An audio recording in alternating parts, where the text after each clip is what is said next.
done. I ain't done, but the pie is done. Got a little Hendrix going this morning. Good morning. What did I do? Pie ain't done. Hold on. Forgot. Oh, yeah. Good morning, everybody. I didn't turn that down. I know. How you listen to that in the morning? I like to wake up in peace. People like to wake up with yoga and meditation and some stretching. Actually, I do that. I do that early. First of all, let me make sure my mic is on. I get to going. Yeah, I do my stretches and yoga early. I just do that at like 5 o'clock. So here in my time, it's dang near 9:30. Shoot, people already on the plantation. We already picking. Ooh, what I want to talk about today. This is so much on my mind. Oh my God. Oh, there's so much on my mind. Yeah, we're going to drift into Roswell a little bit. I don't know how much. I just know that now you have a prominent deep state mainstream media discussing UFOs. I don't think we should let them take the narrative. I think that's a bad idea. I think finally, when the last government that's been hiding the reality of the ecosystem of the universe admits to it, I don't think we should let them take that narrative. I think that we need to say, no. We were told a long time ago that you guys were up to some dirt. What blew my mind, and we can watch it if you want to watch it. I don't really care. I kind of want to talk about tools. I really want to talk about Roswell. I just think that this was a tool. I think it was a tool. It was a tool that fell from the sky. We can either use what we know to do something positive, or we can keep playing this game. Sag Guru had a very, very powerful saying this morning in my learnings this morning, being taught by my inbox and what learning software wants to put on my timeline. He said in the middle of one of his talks, which, by the way, why did I listen to Sag Guru? Mostly because he's an uneducated man, educating educated men. That's why. And women. That's the only reason why I listen to him. Because I was educated, and I'm in that school of knowledge, and it blows my mind that you got a guy who is uneducated that's dominating the mainstream in terms of wise teaching, right? He wasn't educated through the collegiate level. I was. And I find it interesting that he is not only more interesting, but he's more wise than every damn professor I've had. So that's why I listen to him. But the other part, because education, wisdom are not the same thing. Education and smarts are not the same thing. They're both tools, data and information. One is someone who has smarts, right? They live experiences through observations and they learn wisdom. And another, people are taught data. One way I think is a little more powerful, you learn how to think, and another way they kind of teach you what to think. But they're both tools. And one of his powerful saying that it's got my mind twisted this morning. He said that a key is a phenomenal tool, if I'm saying it right. A key is a phenomenal tool if you know how to use it right. If you don't know how to use it right, a key is just a hunk of metal. Ew. And that kind of takes me down into Roswell a little bit. But anyway, good morning. I'm not ready. The pie isn't done. I'm not ready. I'm still drinking my coffee. I was doing my exercise and stretches and meditations and this, that. And I remembered I'm supposed to come on here and stir the pot a little bit. Stir the pot. Can we stir the pot today? It blew my mind. I didn't know this. Somebody sent this to me. Did you know 3 months ago on Fox News, which I hate the show Fox News, I will if I have to. This guy, Tucker Carlson, I know y'all watch him. Y'all know who he is. I have no idea who this dude is. I don't watch this TV. But this is the problem with not watching the mainstream TV is you miss some things. But apparently he had a discussion with the guy Elizondo, the guy working with the U.S. federal government to slowly release to the population the fact that they're not alone on this in the universe, that in their own little sociopathic, narcissistic heads that the government created because they made the topic ridiculous, that you're actually not alone and they're starting to slowly release this technology to the public through the private sector, which is what we were told 30 freaking years ago by the whistleblowers who said that they had the UFOs. Well, apparently on his show, Tucker Carlson, and y'all saw, I guess a lot of y'all saw it, I didn't see it. He admitted right on camera that we have debris. And the debris we have from the crashes came from government sources and it came from personal. That blew my mind. It blew my mind. How the hell did they admit on your mainstream corrupt as hell billionaires television that they got alien craft and nobody said anything? That boggles my mind. But it doesn't boggle my mind. 98% monkey, 1871. That does not boggle my mind at all. They literally said on television, finding the last government that was hiding said, a tool, people. A tool is just a hunk of metal unless you know how to use it. Damn it, no, a tool could just be a balloon, or it could be a crash saucer from another freaking dimension or galaxy or time, or wherever the hell this stuff came from. And to me, that just it should have blew the wheels off. All of this stuff talking about Bob Lazar is crazy and a nut job and whatever. 3 months ago when this was on Fox News, it should have been over with at that point. So, but once again, information is a tool, and a tool is only useful if it's in the hands of a monkey that knows how to put it in the lock and open something. And we fail at that. We fail. We don't do too good at opening things. We like to close things and lock them up. Oh no, deep state, you can keep your secrets. Yeah, Meanwhile, the people from Roswell finally y'all get it. Finally y'all realize, yes, it was a real damn UFOs, bodies, multiple crash site, debris everywhere. The government came in and sloshed it all up and took it away. And then you had the people on their deathbeds from Roswell saying, people, it was real. It was not no damn tin foil. It was not aluminum foil. I know what that is. I bake with it every night, dummy. It was a craft from somewhere else and little 3-foot bodies that they pulled out of the crowd. So anyway, it's just information. It's like education. Education is just a tool. If you don't know how to use it, it's useless. In fact, it's not even useful. That would be great if education could only be useless. If you don't know how to use it, education is extremely harmful. You can destroy a planet with education. Teaching kids to go work for corporations. Bad idea. No, kids, don't go work for no corporation. Don't do that. Don't do something useful with your life. Do not go work for corporations. Start your own business. I don't know, be a hippie, live in a yurt, post some videos on YouTube or something. I don't know, do something useful with your life, but damn sure don't go into corporate America or corporate Britain or corporate Germany or corporate any of it. Greed needs to go away as an entity. Once again, if you have a tool and you don't know how to use it, you can murder an entire planet of people. And that's what we're facing. We're facing extinction. We're not Anyway, good morning. That blew me away. I couldn't believe you said that. Yeah, I couldn't believe you said that. Blew me away. A tool is a key is a phenomenal thing if you know how to use it. Damn it, I guess Facebook is a phenomenal thing too if you know how to use it. But of course, as Tony said last night, they thought we were gonna post bunnies and kittens with everybody else, and we didn't do that. They thought we were gonna post baby pictures and stuff, and now Facebook has got to be upset because now we're getting in big trouble with the deep state. Nah, we came right on with the hell no, the world is fake.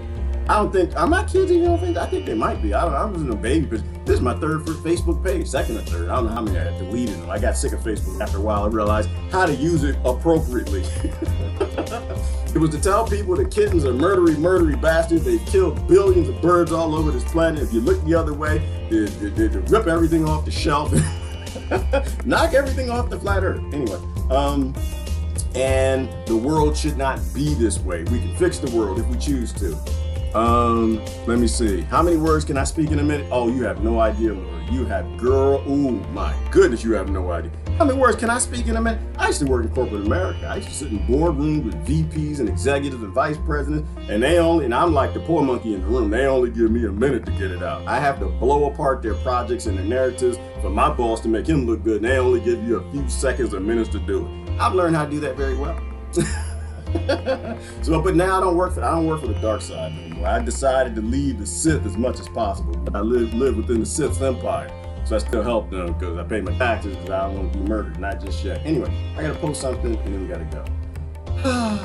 Got it all out. I didn't breathe. Did I breathe? I don't remember breathing. I might be an alien. I gotta post something before we go.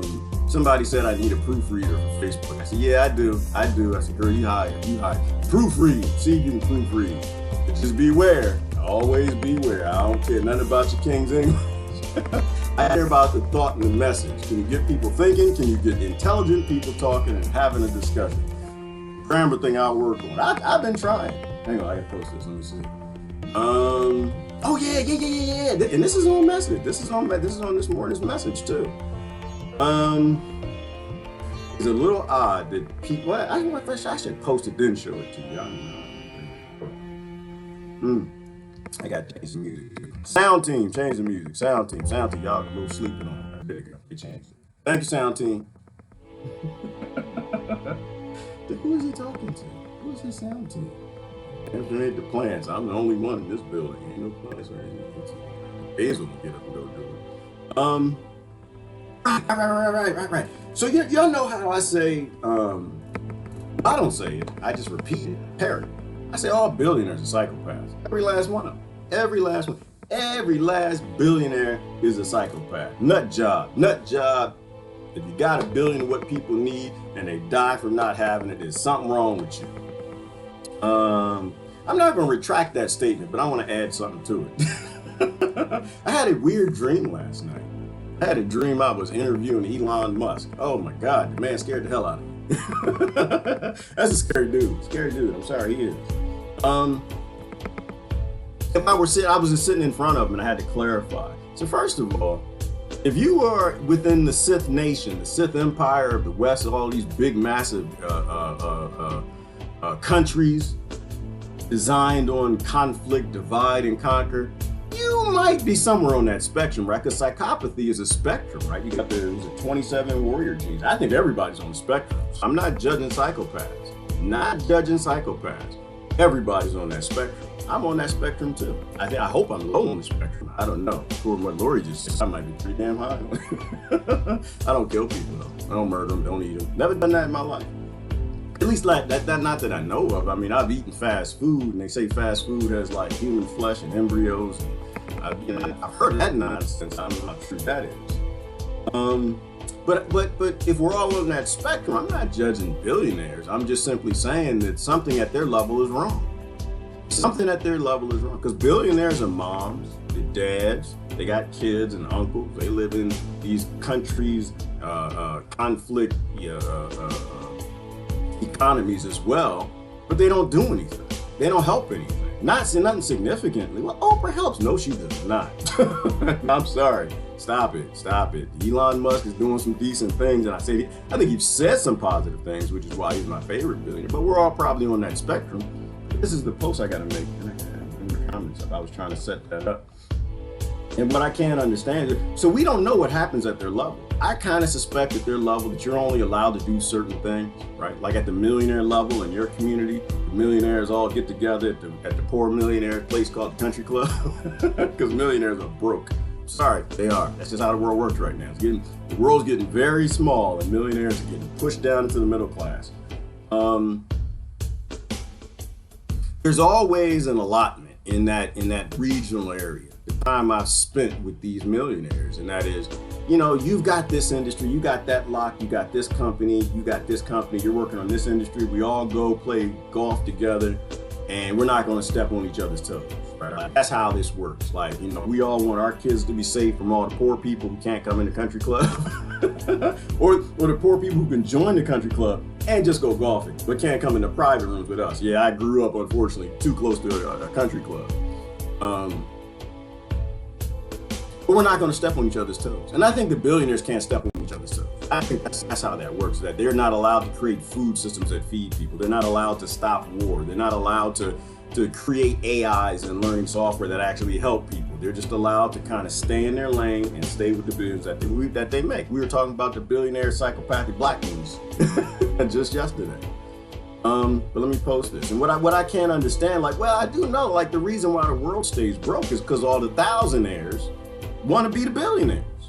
That really is all. They look at Facebook, they look at these things, they want to have what they have, and what I'm processing at the moment, which is this post, is basically why do thousandaires, people with thousandaire stress, want billionaire stress? People with thousandaire stress who can't get out of bed in the morning with Xanax and Prozac and 2-week vacations and hating Mondays. Wait, they got thousandaire stress and thousandaire problems, but they want the billionaires' problems. And I don't really understand that. Somebody help me understand that. And this is the point that I need to make in that post. And I'm just asking a question, so you can answer. Sight unseen. They have no idea what happens at the billionaire level. And at a certain time in my life, I decided I don't want billionaire stress. I don't want thousandaire stress. Like I said, if I had $1 billion in my pocket today, I would not have $1 billion in my pocket tomorrow.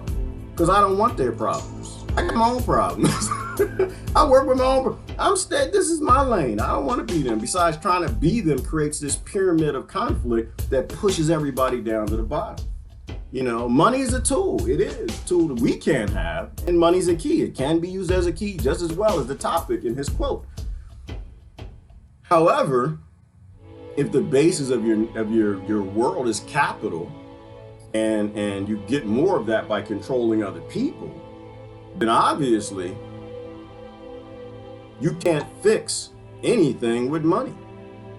You can't fix it because it requires power. It requires you to control people. It requires you to take your boot and put it on somebody's neck. Capitalism. What Bofon just posted. I shared this post. He tagged me.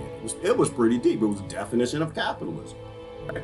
The wealthy don't create TV and news and media and AI and learning software and Facebooks. They don't create this stuff so that you can free yourself. You're not going to free yourself with politics, which is another thing that was on my mind too. This whole flat earth thing, y'all can let this go. Y'all can, not the flat earthers, talking about everybody else. You know why? Because flat earth is a theory. It's a theory. Theories don't bother me. People's belief systems don't bother me. I got people who believe in Jesus. I got people who believe in Yeshua. I got people who believe in Islam and Buddha and all the Buddhas and Shiva. And you got people who believe in the flat earth too. Nothing wrong with a belief system till you want to hurt somebody. And it's a problem. Nothing wrong with a belief system till you want to destroy ecosystems. Then I got a problem. Nothing wrong with being a believer in America as long as you stop murdering people. But it's just a belief. Right? Science and both religion tell you that you're related to everybody on the planet. They all tell you that we are all one. We're all one family. We're all one race. We're all one species. But once again, their particular type of flat earth into the tribalism, that's not a theory. So if you know that you're all one, but you get in subgroups and you call them races, nations, religions, and all that, and you actually act on it, while the flat earthers are just posting videos on Facebook, I'm a little more akin to them. You get in your races and you get to fighting people. That's kind of pseudoscience flat earthish, right? That's throwing out something that is accepted as true, which is the earth is round. I don't know what it is. I just know that there are people who have a belief system that ain't hurt nobody, and people whose belief system in nations, races, and religions are murdering people. The earth is flat. That's why the earth is flat again today. The earth is flat because I see people proudly acting on it all day long with their politics, Democrats and Republicans. There's no such thing as a Democrat or Republican. Your earth is flat. Stop it. That's pseudoscience. Y'all don't exist. Y'all gonna die together. Besides the fact, nations are more commodities than anything else. They're not nations. They're not collections of people born together who believe in common goals. No, you are a billionaire's commodity. It's not a trillionaire's family commodity. And you're all traded on markets that you actually can't buy stock in. Nations don't exist anymore. Anyway, good morning, everybody. Good morning. Oh, speaking of Elon, what'd he do? You think we are in a possible simulation? Nancy's no question we're in a simulation. There's no question. We're in multiple simulations. I'm literally in a simulation within my head. We're all within simulations within our head, right? Because our brains actually simulate the world around us. None of this stuff we see is real. None of this stuff is actually matter. All of it is wave energy, fields, forces. And so your brain simulates what it sees. But then the society simulate things. I'm literally simulating this little world I'm in right now. So Nancy, I'm simulating. I've got the Roswell crash behind me, and I'm trying to create a world for people to come into, to have discussions. We are definitely within a simulation. I don't think we understand what that means, Nancy. I think a lot of people convince you we know what it means. Well, if we're all simulators and we're avatars, then we can kill anybody we want and it doesn't matter. No, I think it matters, because we're here. So I think we are in multiple simulations, but I don't think it really matters that we're in a simulation, right? Because we're here, which means we wanted to be here, or something wanted us here. So obviously it's something that we got to do. If you're Mario, jump around and hit some coins with your head. If you're humans, and you know that you come from some sort of a God and it created this and it loves creations, then we should probably create things and respect creations and respect things that were created more than destroy them and murder them and kill them. It's kind of how my head thinks. Anyway, good morning, everybody. Rebecca's in the house. She done let the crocodiles go. Ooh, Rebecca. Oh, my goodness. Oh, my goodness. You know what? Data, information is just the key. It's a key. It's a key you can open locks with. You can unopen locks with. Rebecca, did you hear about your little crocodile friends, what they did during World War I? Did y'all hear about this? The Japanese were on the retreat and the Allies were chasing them. It was like over 1,000 Japanese soldiers, and the Allies, because they're low vibe, what's using that? Low vibe things, fighting wars. And they pushed all the Japanese into a swamp. Over 1,000 Japanese soldiers were all eaten by crocodiles in 2 days. 2 days. Craziest thing. I never heard. I didn't know this. Rebecca, you need to get your friends. But that's what happened. They pushed them in the woods, and they said you could hear screams, and one gets eaten by a crocodile, and then they all start screaming, oh! The crocodiles go into a frenzy, go to another part of the swamp, start eating them over there. That's crazy. Anyway, good morning, y'all. Something's always trying to prey on the human race, and I guess to a degree that kind of camps on yesterday. We need to start making societies where we're not chasing people into swamps. Damn sure not making zombies and capitalistic systems chasing children into school. Give them an education from the education system that teaches them how not to use a key. Use it as a hunk of metal. Use it as a shank to shank the other kids and get better grades. Use it to shank the other people and get a better job at the interview. Use it to shank everybody else and get more money in the bank account. Shank your neighbors and get a new car. You know, that's a key. You were given information and data in school, education, got a degree. You're supposed to use that key to open locks, baby. You're supposed to open the lock. No, you're not supposed to stab the door. You're supposed to unopen the lock. How that fits in. Good morning, Brother Ron. Let me see. One place into the psychopathic spectrum depends on one's habits of believing, and that's one's thoughts are real. Ooh. Brother Ron always likes to take it to a deep place. Absolutely. And it depends on one's habits and believing. Where one's habits come from. Come from the ecosystem. Comes from the environment. Comes from how we rear them. And so people are more avatars of circumstance. You know, their minds are put together by indoctrination, social engineering, legislators, and parent legislating things in the houses, how much love they give their children, how hard they gotta work, if mom gets to stay home or if dad gets to stay home, raise their children rather more than being in conflict. We are in a literal love apocalypse. Who was that? Brother Anthony was talking about how he was raised. He didn't get a whole lot of love. Love that brother to death.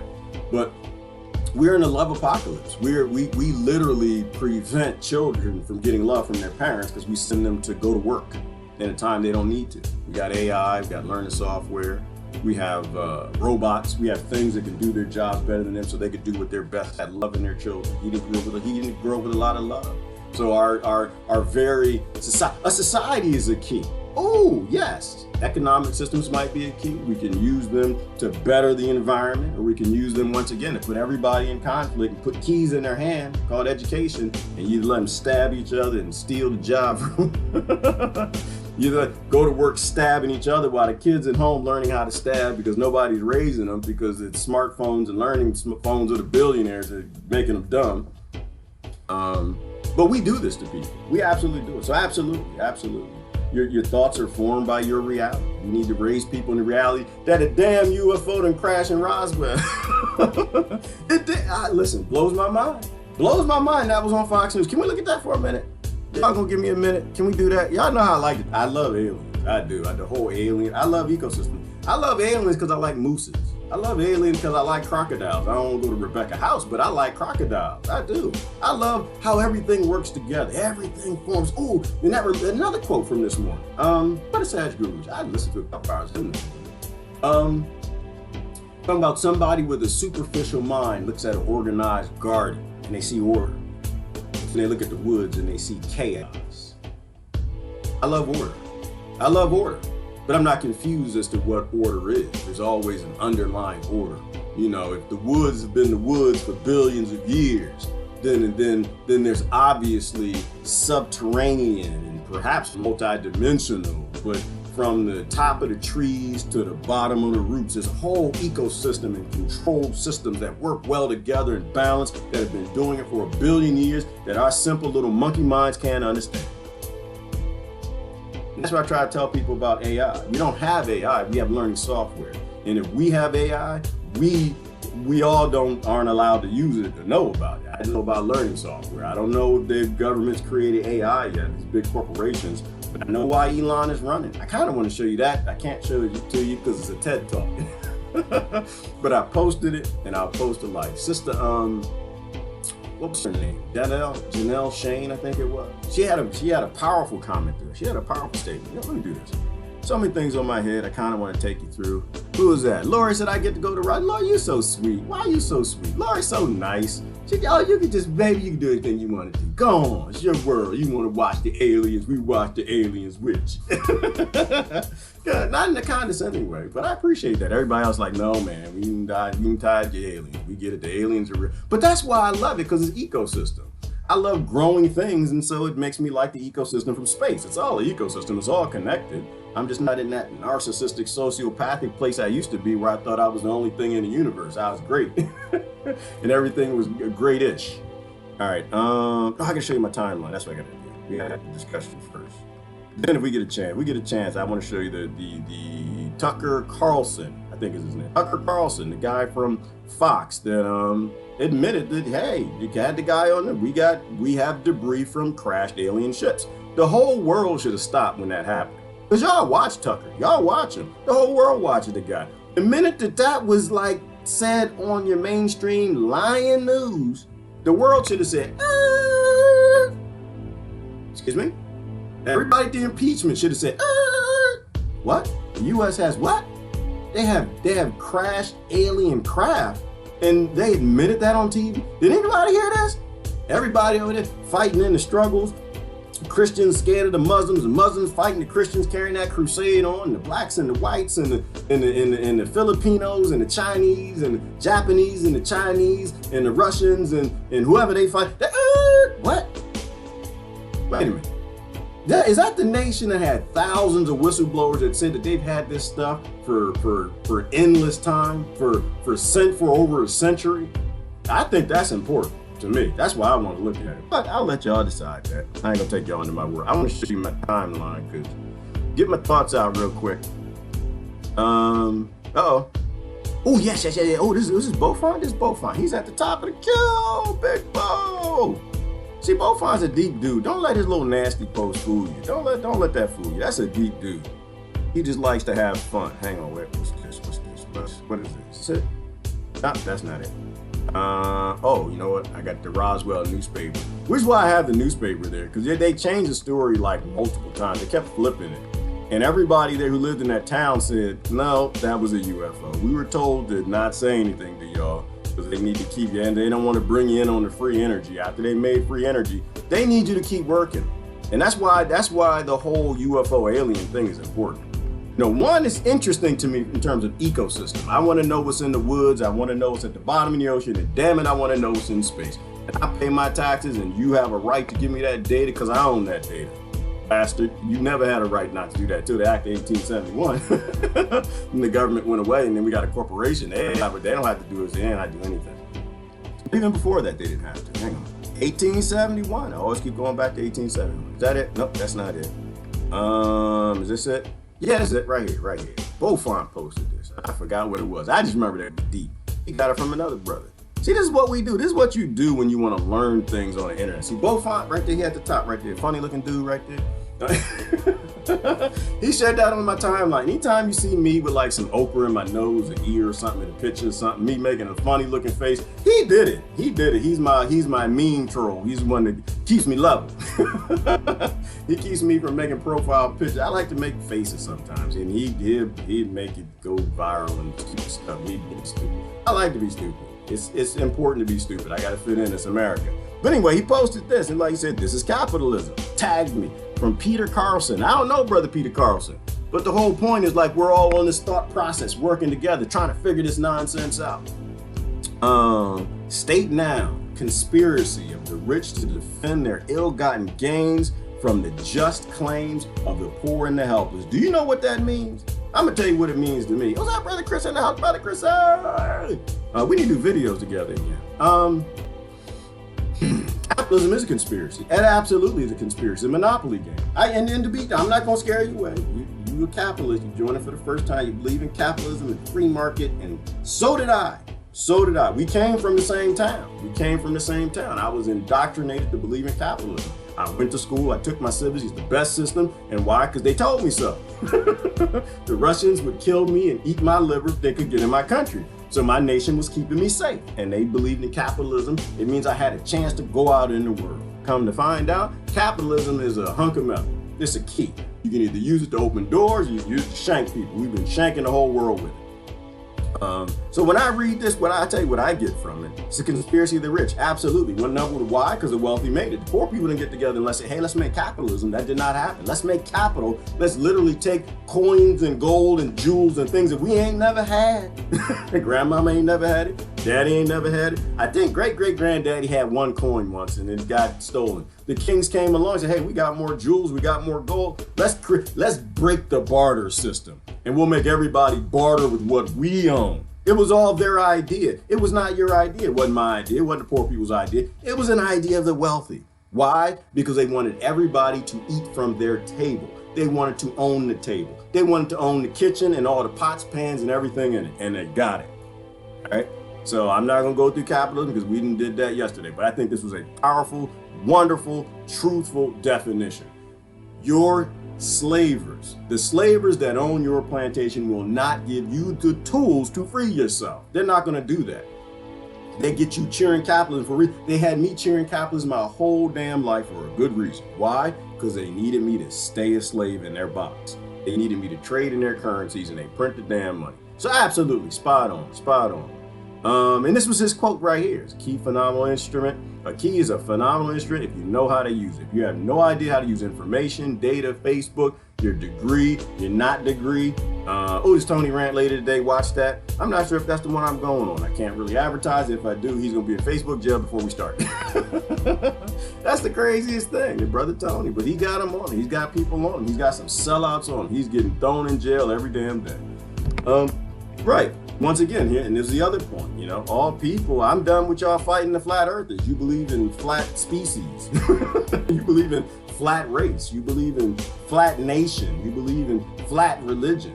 You know, people believe in these pseudosciences, and they people who act out and live racial pseudoscience every damn day, yelling and screaming at people who just have a belief system and they make little pictures of the flat earth and put it on the internet. Stop. Stop it. You're living it out every day. You're going to the voting poll. You're literally living a flat politics. That's the thing. How do we know that politics is flat? How many universities put studies together now to tell us you don't control your government? You don't control your government. You don't have any say in your government. You have more of an oligarchical structure or a corporatocracy. Corporations have more say in your country than you do. And everybody wants to be like the US, and so they're coming this way too. You have no say in the government. Why is anybody still pulling them levers? I have no idea. I have no idea. They don't know how to use a tool. They don't know how to use a key. A key is a tool. Information, knowledge. Knowledge is half the power. They got Brother Neo on that. I like gifts. I said something else. What did he say? Right, we did the forest, we did the garden, blah, blah, blah, blah, blah. I didn't make sure I got my points, and then I want to listen to the UFOs. I didn't see, did y'all say it was okay? Can we do UFOs? We allowed to do that today? This isn't my thing. I let y'all determine what we get to do. For the most part, I try. Rebecca said, no, you don't. She just mad because she got a tiger, and I don't think she should have a tiger in her house. Anyway, let me see. Oh yeah, and the problem with AI. Let's talk about AI for a minute. That's another key. Another key, not only is a crash UFO is a key, AI is a key. This is her name, Sister Jonelle Shane. I posted her TED Talk right there. Once again, me and TED Talk are beefing. That's her video right there on TED Talk. I didn't even want to post it. We're beefing. And by beef, I mean I'm beefing with them because they don't even know I exist. They have no idea I exist, which is okay. In my own universe, as Sister Nancy said, I'm running things in my own universe. I don't like sharing stuff from them, one, because they like copyrights. I like that. If your job, if what you want to do, you want to convince me your job is disseminating information so people can have discussions, so we can like fix the world because you believe in science and you believe in the planet and you're just this good tech talk all around community, then you got to do a couple things. One, you got to take down the copyright so people can't post and have discussions and do reviews on your videos. That's number one. To me, that if you are reinforcing your copyrights on the internet, you're not disseminating information to the public. You're literally trying to make a platform to be a gatekeeper for billionaires in pseudosciences, right? Hashtag Graham Hancock. When anytime someone gets on there and says something that's unpopular to you, you don't post their video. I think they put Graham Hancock's video back up, if I'm not mistaken. Right? If it doesn't go along with the pseudosciences that are popular at that moment. So anyway, I don't get into that. Anyway, but this sister was too powerful, and I had to post it. And she had made some powerful statements. She said some things that I saw in corporate America that I can't say well, and she said it very simply, very, very simply. When you look at AI, well, you know what? This is what I'm gonna do. Here's what I'm gonna do. I'll try to explain it best that I can, because I tell y'all to watch. They don't watch that. I ain't stupid. I ain't dumb. Like you tell people, that's why I do watch parties. They're like, yeah, we gonna watch it. They don't watch it. They go right back to picking cotton.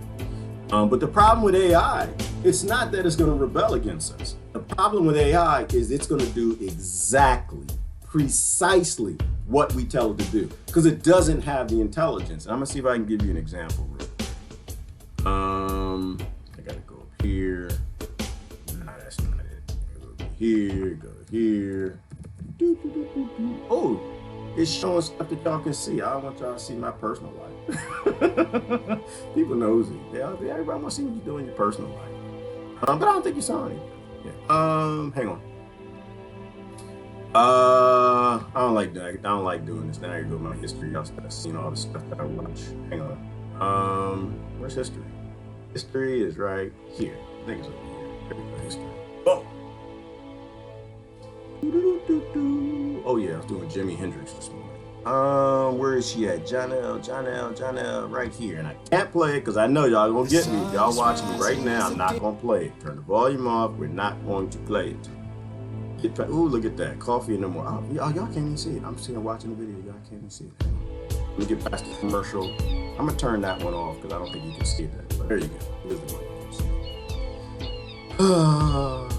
Once again, but you know what? And so it's not against TED Talk, because it's also YouTube. They're not there to disseminate information. They're not there for free internet to help the world, save people, and offer free content to people. Because the advertisements are getting longer and longer. You can watch 3 advertisements. I can't show the thing, but please watch it. What she explained with AI, I can get some right pictures. When you tell it to do something, it does it. Right? This was a challenge that they had for it. They said, create a robot that could walk over this landscape. And AI created the robot, and it created the legs. Now this is with help. Without help, it created this leg right here. And what it did is said, okay, you got to get to the end of the landscape, the terrain. So it decided the easiest way to do that is make a massive robot and make it fall down. And that's all it did. Make these big, massive legs, and it fell down. And it got to the end of the maze. And this is a great example. AI is going to do exactly what you tell it to do. That's the problem. The problem isn't going to come to it's going to do exactly what you tell it to do. And it's not a child. It wasn't raised. It doesn't know parameters. Its only parameter was get to the end of the maze. And it did that. Right? And that's a problem. Another example she gave was ice cream. They told it to make ice cream, make new flavors of ice cream. So it went through data to find out, well, what's a great flavor of ice cream. It made peanut butter slime. And it made, peanut butter slime. It made strawberry cream disease, which is delicious. And it made another one. AI is going to do exactly what you tell it to do. That's the danger. That's the real danger. Like we say it another way. We're mentally ill. We literally live in a mentally ill apocalypse. We have people who hate getting out of bed in the morning, and they're just struggling to be billionaires, and they're thousandaires with thousandaire stress, and they pop all these Xanaxes and pills just to go to work every damn day. Parameters. We are a mentally ill society. The only parameters the AI is going to have is mental illness. We are going to create a monster, right? Another example would be a drone, right? If you to get a drone, load that sucker up with missiles, baby. We need to go to your country because we need to bring some democracy and some freedom. No, we don't. We just need to steal some resources and land. That's all we want to do. And you tell the AI, go kill this person. Go kill this poor farmer. Call him a terrorist. AI is going to fly that airplane. Once it sees the farmer, it's going to go down and crash the drone into the farmer and kill him. Why? Because of parameters. Right? It doesn't know that, it knows that there's a bomb on the bottom, but it's not dealing with your economic system. It's not saying, oh, I need to drop bombs and kill people as cheaply as possible. It's just going to say, I exist, I'm a drone, my job is to kill a person, I'm just going to fly into the person and the person's dead. You have to put in the parameters. It says drop the bomb on the poor farmer who just happened to be living over some oil or around some poppy fields. You see what I'm saying? And that kind of fits in with human beings too, doesn't it? Because if we raise children with no love, we raise them with the parameters to make them nationalists, to make them blacks and whites and Hispanics, to make them proud of religions, and to give them education, to send them off to work for the world's billionaires, corporations whose model is only profit, because every business, the model is profit. Corporations, as big as they are, they just get really good at being apathetically powerful enough to have more profit than everybody else, which usually comes along with the cronyism. All right, anyway, AI, you gotta watch the video. It's a great video. She explained it in a way that made it very simple. AI is only gonna do what we tell it to do, which is why the Terminator's coming. Terminator's coming because the Terminator has a job to do. It's to terminate you and me, and to make sure our kids don't have a future. Bad idea. When psychopaths run the world, we know that the vast majority of leaders on our planet are psychopaths because our planet's psychopathic, and the neuroscientists told us that. The last thing you want to do is make an AI. The last thing you want to do is let them have secrets about crash UFOs. Here's the last one I'll do right there. Our ideas of revolution are always about fixing the world. He says this a lot. He said we fix the world substantially. If you fix it in any world anymore, you won't have a world, because we fix the world within the parameters we're given. We can only fix the world as black people, only fix the world as black people, or Europeans, or only fix the world as Christians. They're trying to fix it. See what's happening. Now look at the world. We're literally destroying it. We need to stop and relax, chill. Stop trying to fix the world and realize the reason the world needs fixing is because you're trying to fix it. That's what I think he's saying. What y'all talking about? Somebody's he's telling, whoa, you're going too fast. Stop. No, I mean, don't stop. You're supposed to. I really got myself. People are a product of their indoctrination, brainwashing, and mind control. They absolutely are, John. This is why people should not be on autopilot. You can't be on autopilot. If you're on autopilot, greed runs the world. Because all your mind, it comes from indoctrination. If that's what's running it, then the only end is destruction of the planet. Extinction is the only path. It's the only path, because billionaires like billions. They became billionaires for a reason. They got corporations that are profitable, and they're all they're profitable in cronyism because they get to determine what profit is. But when you look at them from the negative externality, no corporation is profitable because they're destroying the planet. And we all want to go work for them. And then Black Friday comes and everybody runs out to the mall. Nature has divine order. Humans are rigid order. Ooh, yes, nature does have a divine order. Nature works as an ecosystem. It's been doing that very well for a very long time. And humans have very rigid order. And that order is given to us by the people who have the most jewels. And that does not work. That obviously does not work. This is why we got to go in new ways. I always say we need a paradigm shift. We don't need baby changes. We don't need political changes. We don't need changes from within the death system. We need changes to come from completely out. And I always promote the Zeitgeist Project, Zeitgeist Movement, Venus Project, and Ubuntu Movement. Gerard, this is a much watch. Bill Gates is continuing the warrior of Monsanto. Yes, Vandana Shiva tells France 24, Miss Tree, you hear every day. Didn't we watch that? We watched that. Or was that a new one? I have to click the link and find out. But absolutely, Bill Gates is picking up right where Monsanto left off. Why? You got so many people praising Bill Gates. We buy his platform. We fuel his greed, right? We cheer his vaccines. Anything that he wants to do, people cheer because he's a billionaire. He's on TV, so people should cheer. And that's a bad idea. Survival of the fittest, adaptability through adversity. These are surprises, everyone in the woods. There are surprises, everyone in the woods. I'm trying to see, Patty, if you're saying that's a good thing or bad thing. Survival of the fittest, adaptability through adversity. These are surprises everywhere. Oh, there are surprises everywhere in the woods, from Patty. When I read that, what I think about, well, first of all, I don't like survival of the fittest because I'm not really a monkey. I'm only 98%. I'm trying to spend more time in the 2%. I don't think that adversity is a good idea in terms of artificial adversity.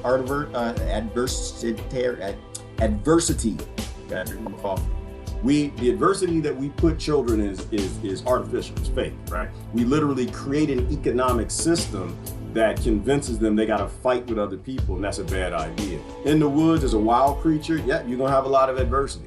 Humans have real adversity, but it's more from probably aliens and asteroids and UFOs and like real problems, pole shifts, the climate always changes, the floods are always rising, the waters are always rising. Something's always trying to kill us. And so we're always gonna move forward because we will always have adversity because that's how ecosystems work. I think that's how the universe works, how the woods work. We don't need to create problems, right? This is what I'm saying. I think that's what you're saying, Patty, is that so we create problems. We don't need to create problems. We got enough problems. We don't need to create more races. We already got enough problems with the races we got. We don't need to create more religions. We got enough problems with the ones we got. We don't need to create any more subcategories of human beings. There's 7 billion different types of human beings on this planet, and they're all justified with who they are. They don't need to be grouped at all. Tucker's not bad. Oh yeah, Tucker's not bad, Christine. Okay, all right. I think I got a lot of positivity. We're gonna do aliens. And damn it, we're doing it. I'm all happy. Like, yeah, we get to talk about the crash UFO in Roswell. Free energy. That's the only reason. Free energy. If your fight is climate change, free energy. If your fight is keep the ecosystems and nature, free energy. If your fight is trying to protect the reef systems, free energy. If your fight is the plastic in the ocean, free energy. Focus on the fact that we don't need to stay locked in no damn fossil fuels because the whistleblowers have been telling us for a very, very, very long time that the United States has had this technology. And so did Germany, and so did Russia. The pilots told us that with the Foo Fighters. See, this is what I'm talking about right here. I know you're not gonna like it. You're not gonna like it. And I respect this young lady. 87D, sub 70C. Whatever her name is, I respect her enough. I don't know her name. I don't respect the politics. I don't respect politics at all. Nowhere, no, because we don't need little change. We need big changes. And big changes don't come from little people. Yeah, the world's shrinking, the world's getting smaller. We need bigger people. And no, I don't do identity. Anytime you get together with a bunch of people to force other people to do something because you have a police state, it doesn't really matter how good your ideas are. I think that she probably does have some good ideas. I think Trump has some good ideas. I think Obama has some good ideas. But if you live in a nation that's designed on Sith rules, force and conflict, we're gonna force you or we're gonna kill you and put you in a cage. You're gonna pay into our healthcare or we're gonna kill you. I don't think that's a good idea. We're gonna put up a wall. We're gonna make you do it, right? Anytime you use the military and guns and bombs, anytime you have a key and you can use it unopen locks, but instead you use a police state and military with every decision, you use law and legislation, forcing people, scaring them into doing what you want them to do, that's always a bad idea. Principles, people, principles. If you understand what I'm saying, I just didn't say anything about 70C. I didn't say nothing about that woman. I said nothing about, has nothing to do with her. Has nothing to do with Trump or anybody else. Check this out. I can't believe this. The whole world should have stopped when they admitted on Fox damn News that we have crashed alien craft. Look at this.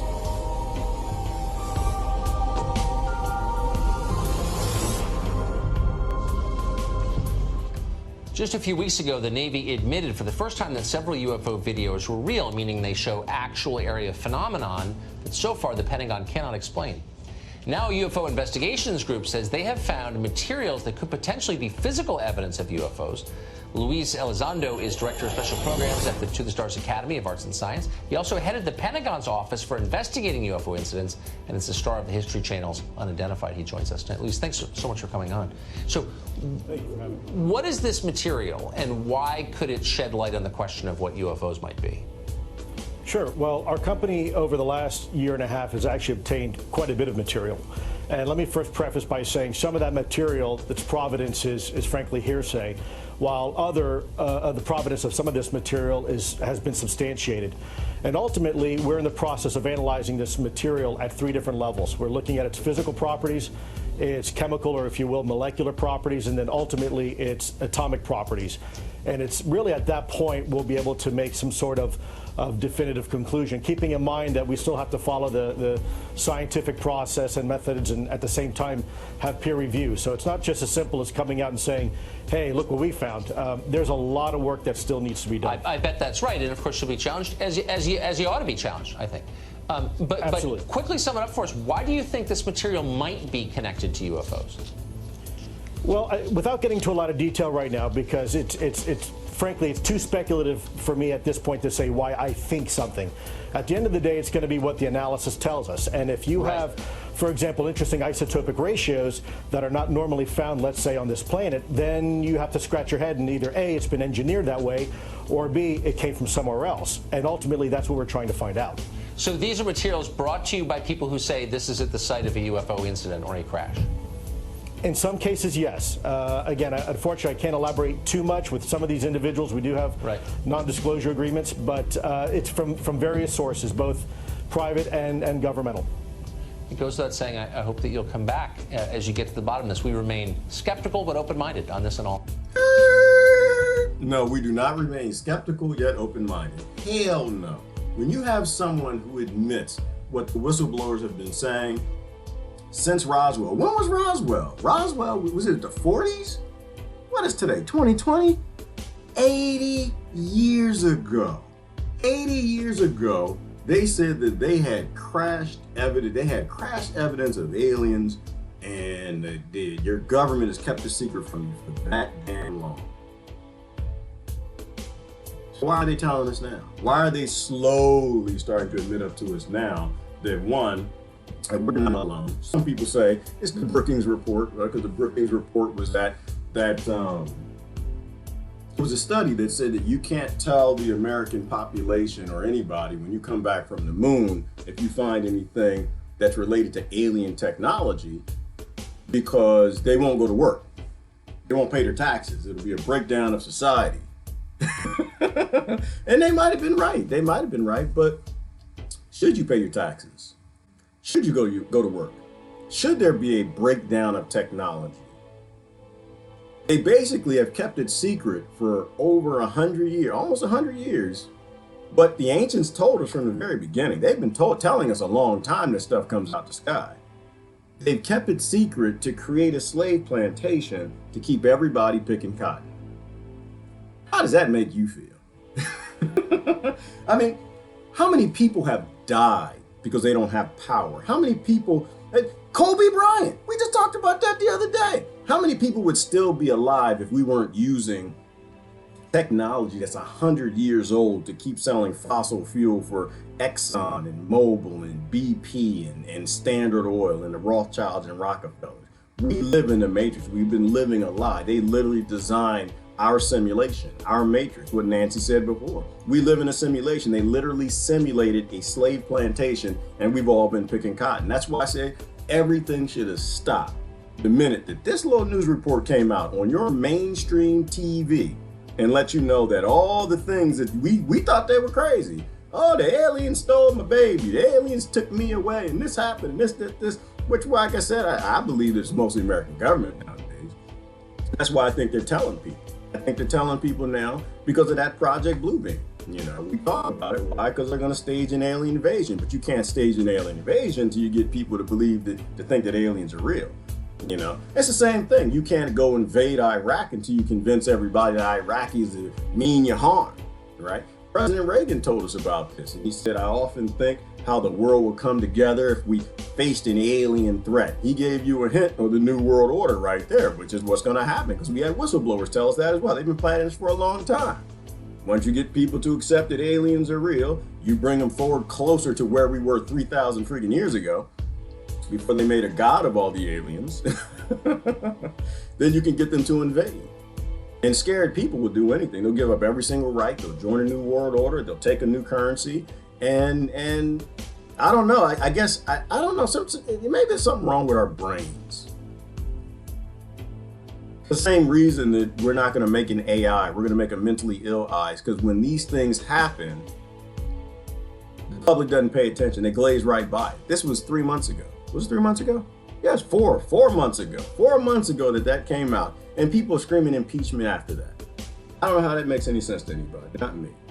Hillary's being probed. Well, yeah, that's the thing too, right? So if your government was for you, Hillary, and they knew that there was some probing, raping aliens, abducting people and raping them with devices, and your government has done nothing to even tell you, it's like, say there's a rape or loose in your neighborhood.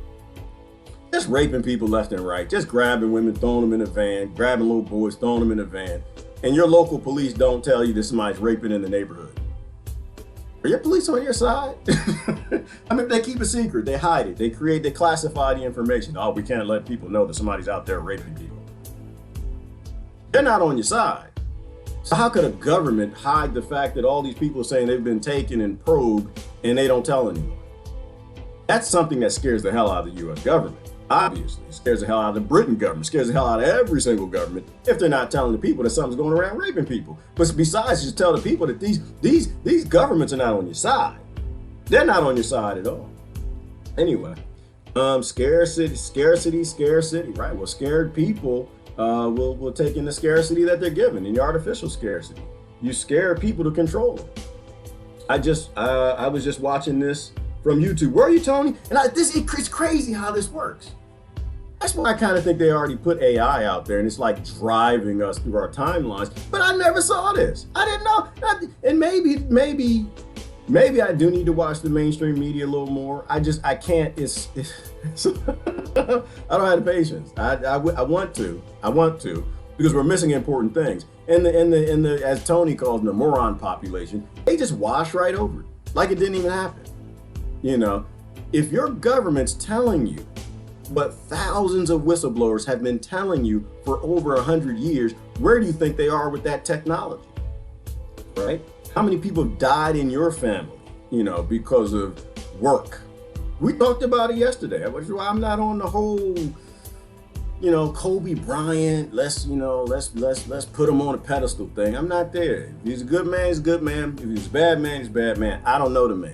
All I know is a lot of people die every day, and a lot of people die because they've been hiding this to create these virtual plantations. They got over 1,000 patents that they're hiding in the U.S. Patent Office that the engineers all over YouTube and everywhere else have been trying to get released, and the American government saying no.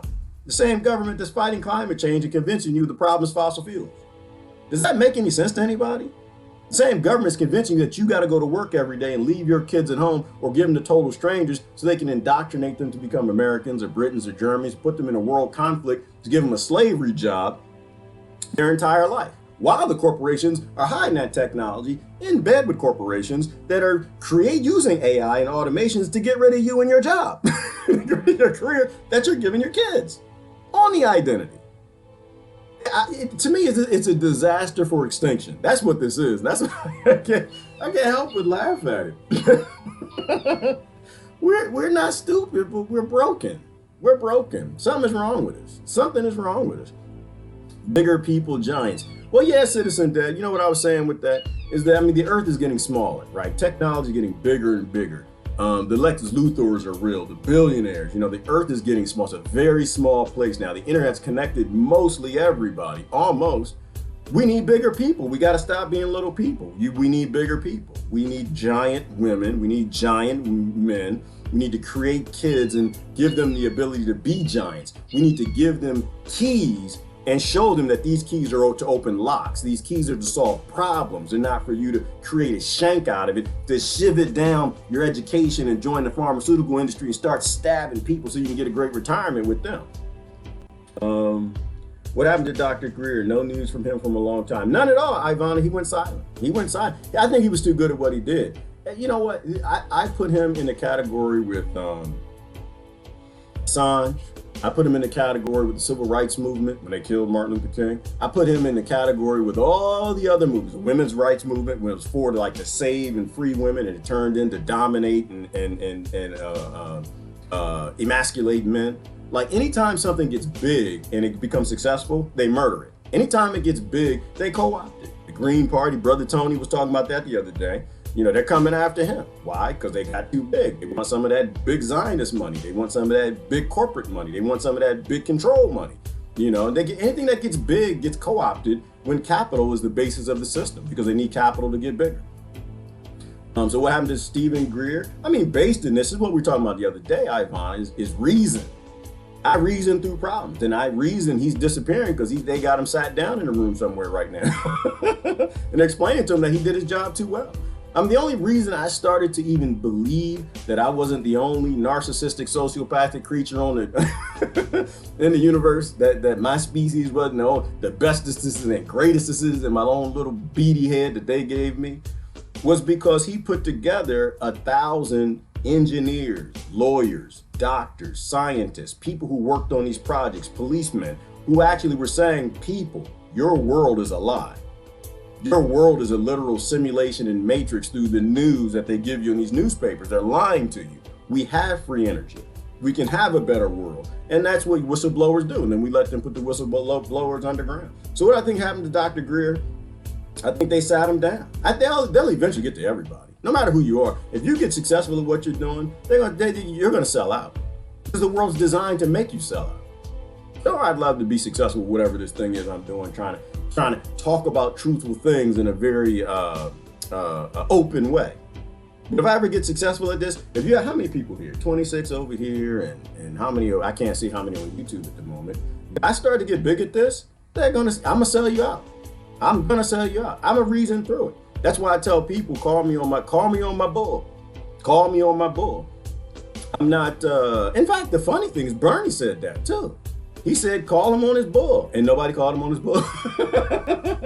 Why would he say that? Because he probably reasoned through it. Bernie used to be a real guy. I think he was in the civil rights movement before it broke and they helped kill Martin Luther King. He told everybody, he said something to the effect of, if he says to vote for Hillary or something, that he's broken and stop following him. Right? The same thing I'm saying to y'all. If I start saying stuff that doesn't make damn sense, they got to me. They own everything. They own the cars, the houses, the jobs, the corporations, the land, the food, the money, the water. They own everything. The only thing that I can stand on is giving up my life. And it's just a matter of time. They can threaten anything. They can threaten kids, they can kill this, they can kill that dude. So I think Stephen Greer, that he finally, because he was becoming successful at what he was doing, he wasn't putting people up there who the aliens. He wasn't putting people on television and in front of congressmen who were the aliens gave me a baby. And while that might be true, it's so fantastical. It's hard for a lot of us to believe that. He put people who said, hey, listen, I did this and you can check me on it. One of my friends, Donna Hare, he put them right in front of Congress and said, hey, listen, you need to have hearings and let the public know what's going on. And Congress said, hell no, we ain't gonna have no hearings and we ain't gonna let the public know. He called them on it. And they won't act, right? He called them on free energy and he told them why. It's because y'all want to keep the whole world on fossil fuels while you're crying about climate change. He called them on it. So where's Dr. Greer? Dr. Greer is too successful. And he made that choice. Either we're gonna murder you, we're gonna murder your kids and your wife and your family, and put you with wherever we put Laden or whatever, or you're gonna have to shut up. And he shut up. He's where Debbie Lusignan. That's where Sister Debbie. They got everybody turned against. Everybody has a limit, and we didn't protect her. We didn't stand up. That's why I say everybody should be doing these live streams. You know what I understand? That's how this world works. There are no leaders and there's nobody following. Tony said that yesterday, and that's the whole point, is I don't want nobody following me.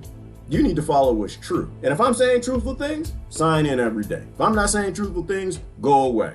But once they get me, once they take my cat and hold it over a fire or something, they're not gonna give me an option to shut up. I don't think. Like, listen, you're gonna keep going because you're getting big. But when y'all see that I'm starting like, yeah, y'all, you need to go get jobs, be good slaves. You should get back out there and get to voting for criminals and psychopaths in a system that requires murder and war. Then there's a problem. So I think Stephen Greer was just successful at what he was doing. He had a very professional approach, and he was a professional, and people were believing and listening. And every year he'd have what's called the generals and these lieutenants and these majors, and the people who actually work with this technology are telling you, the ones who've seen the document, they're telling you, but only on his channel. They've deleted it pretty much everywhere else. He actually finally stirred the Kool-Aid.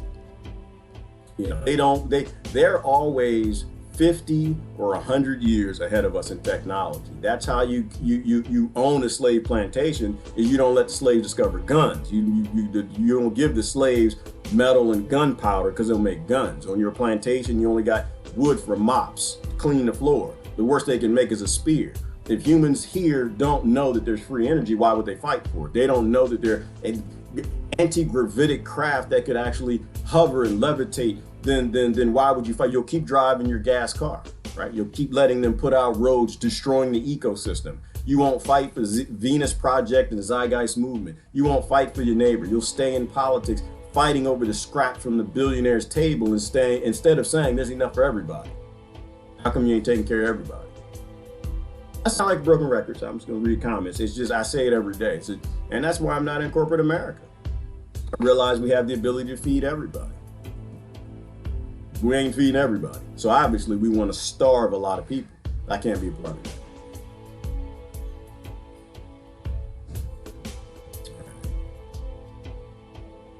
There's another one right here. Hang on.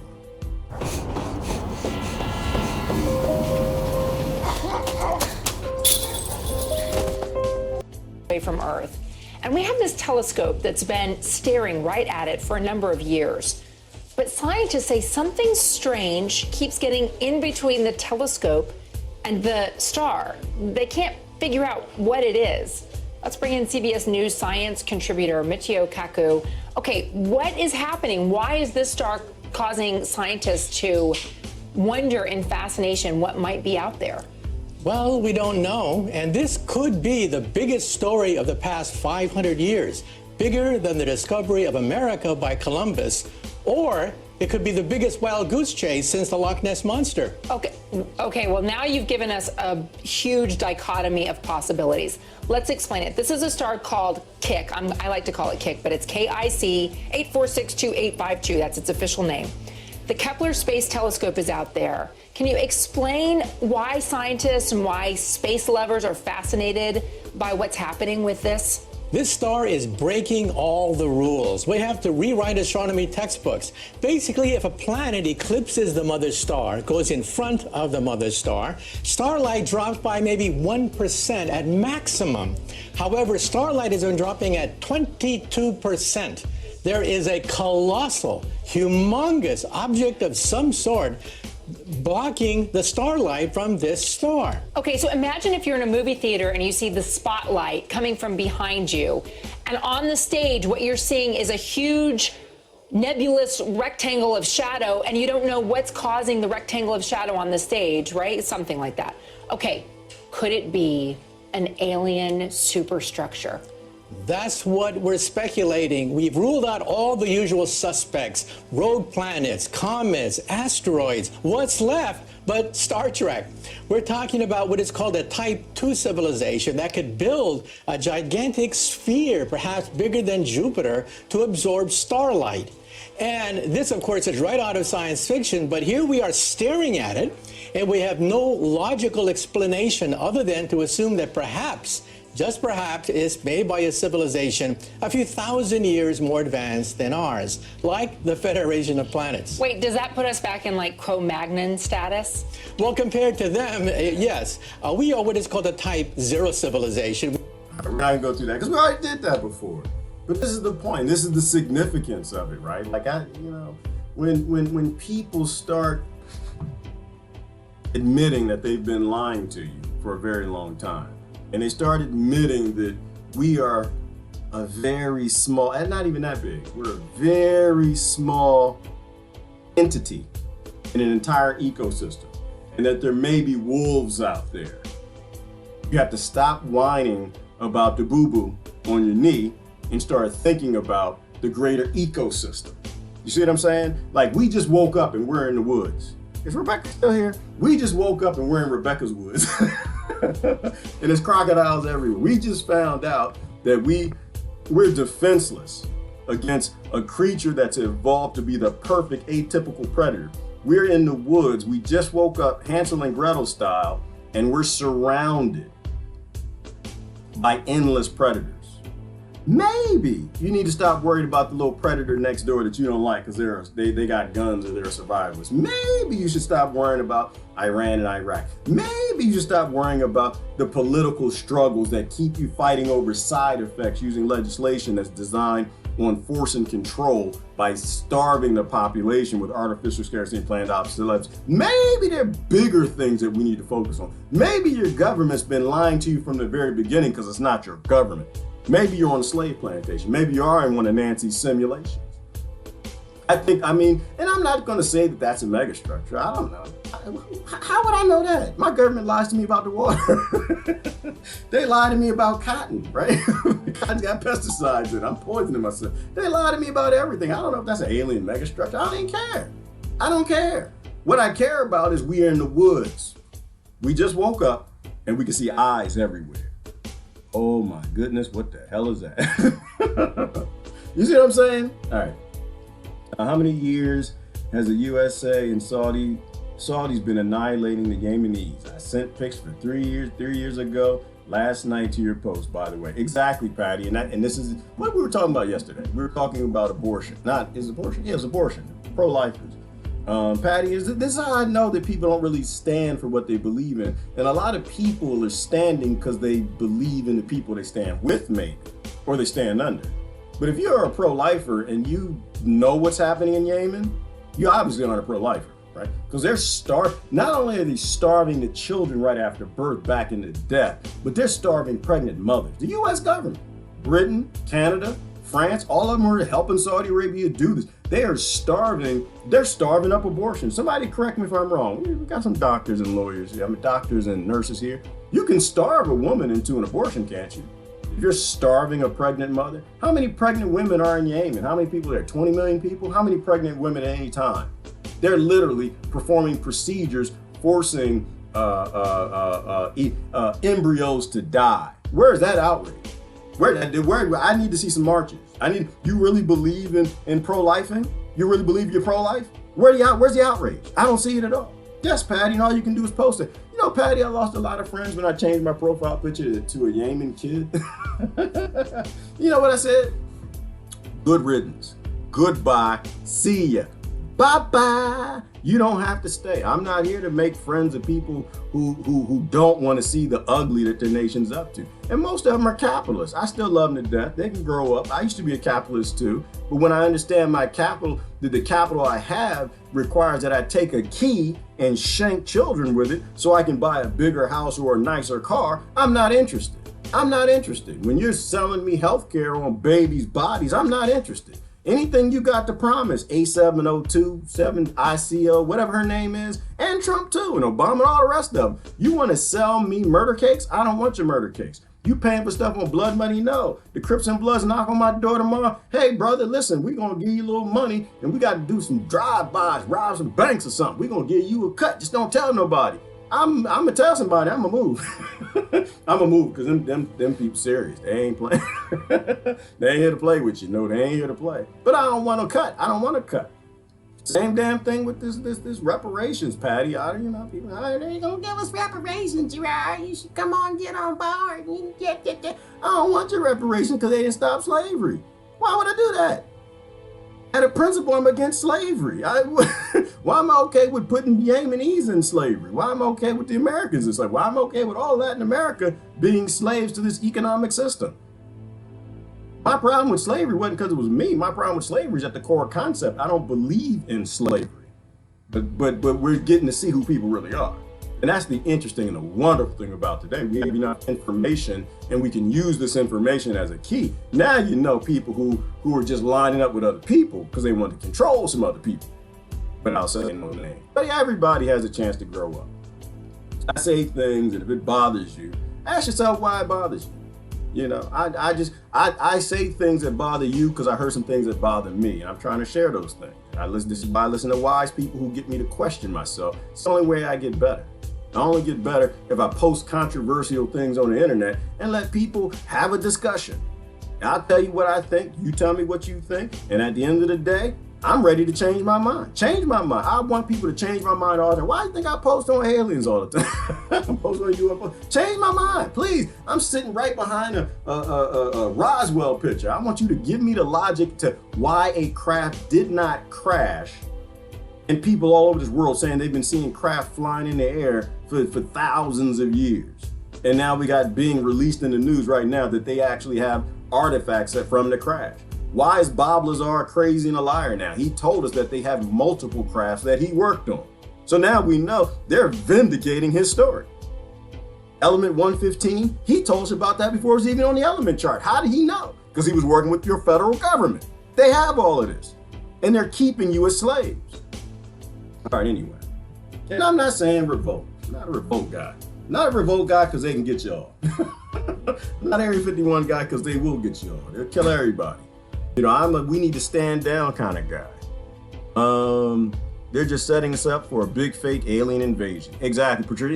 You got to say it on a regular basis, people, because the majority don't know that.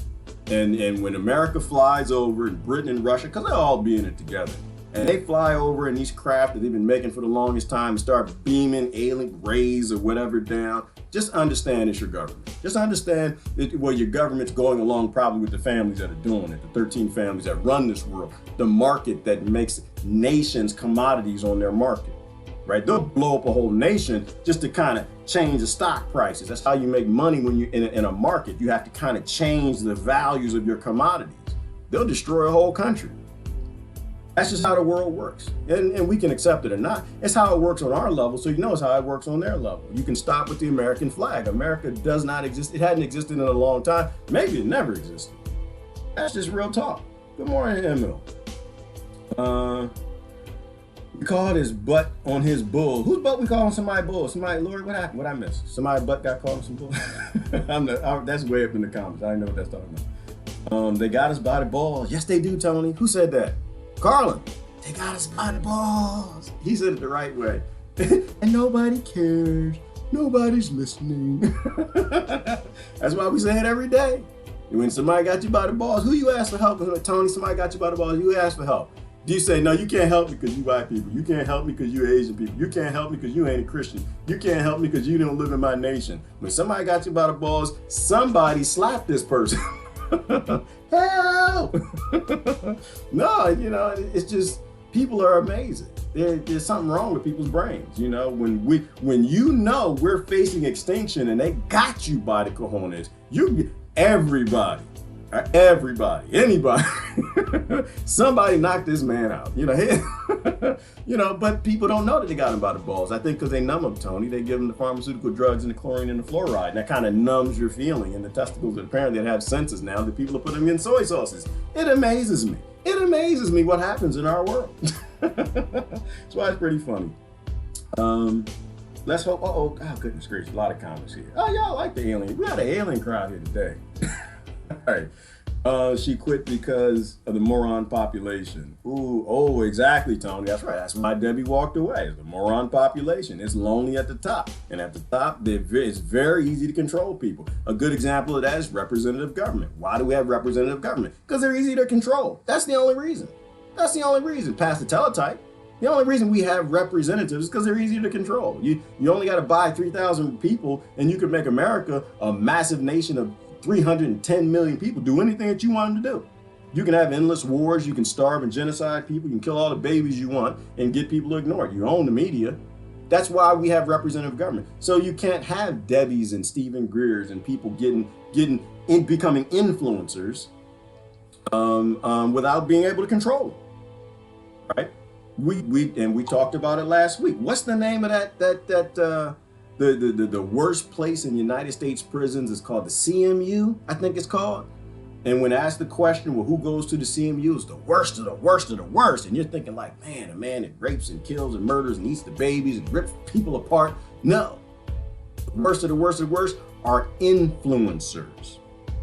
Influencers. If you are fighting a just fight and you're actually fighting against the system, they put you in a place called the CMUs, where you can't talk to people. It's like, you know how you have a solitary confinement, how bad that is, and how Obama acted to help everybody in solitary confinement. They didn't do anything about CMU. CMU is worse. You're not even allowed human contact. It is the most abusive place in America, perhaps. It's probably worse than the people who live under New York City. You're not even allowed human contact. All right. It's torture. 100% torture. He didn't do anything about that. He didn't do nothing about it. Why? Because there's nothing more dangerous than thought. There's nothing more evil to corporate crony billionaires, government, than a critical thinking population. People who can think for themselves and people who have no interest in following. You press the follow button, you gotta smash that button. You gotta smash the button, you gotta smash the like, you gotta hit the share, smash the subscribe, press the follow button, but understand there's no leaders here. There's no more masters and slaves. This is all free thought. All right.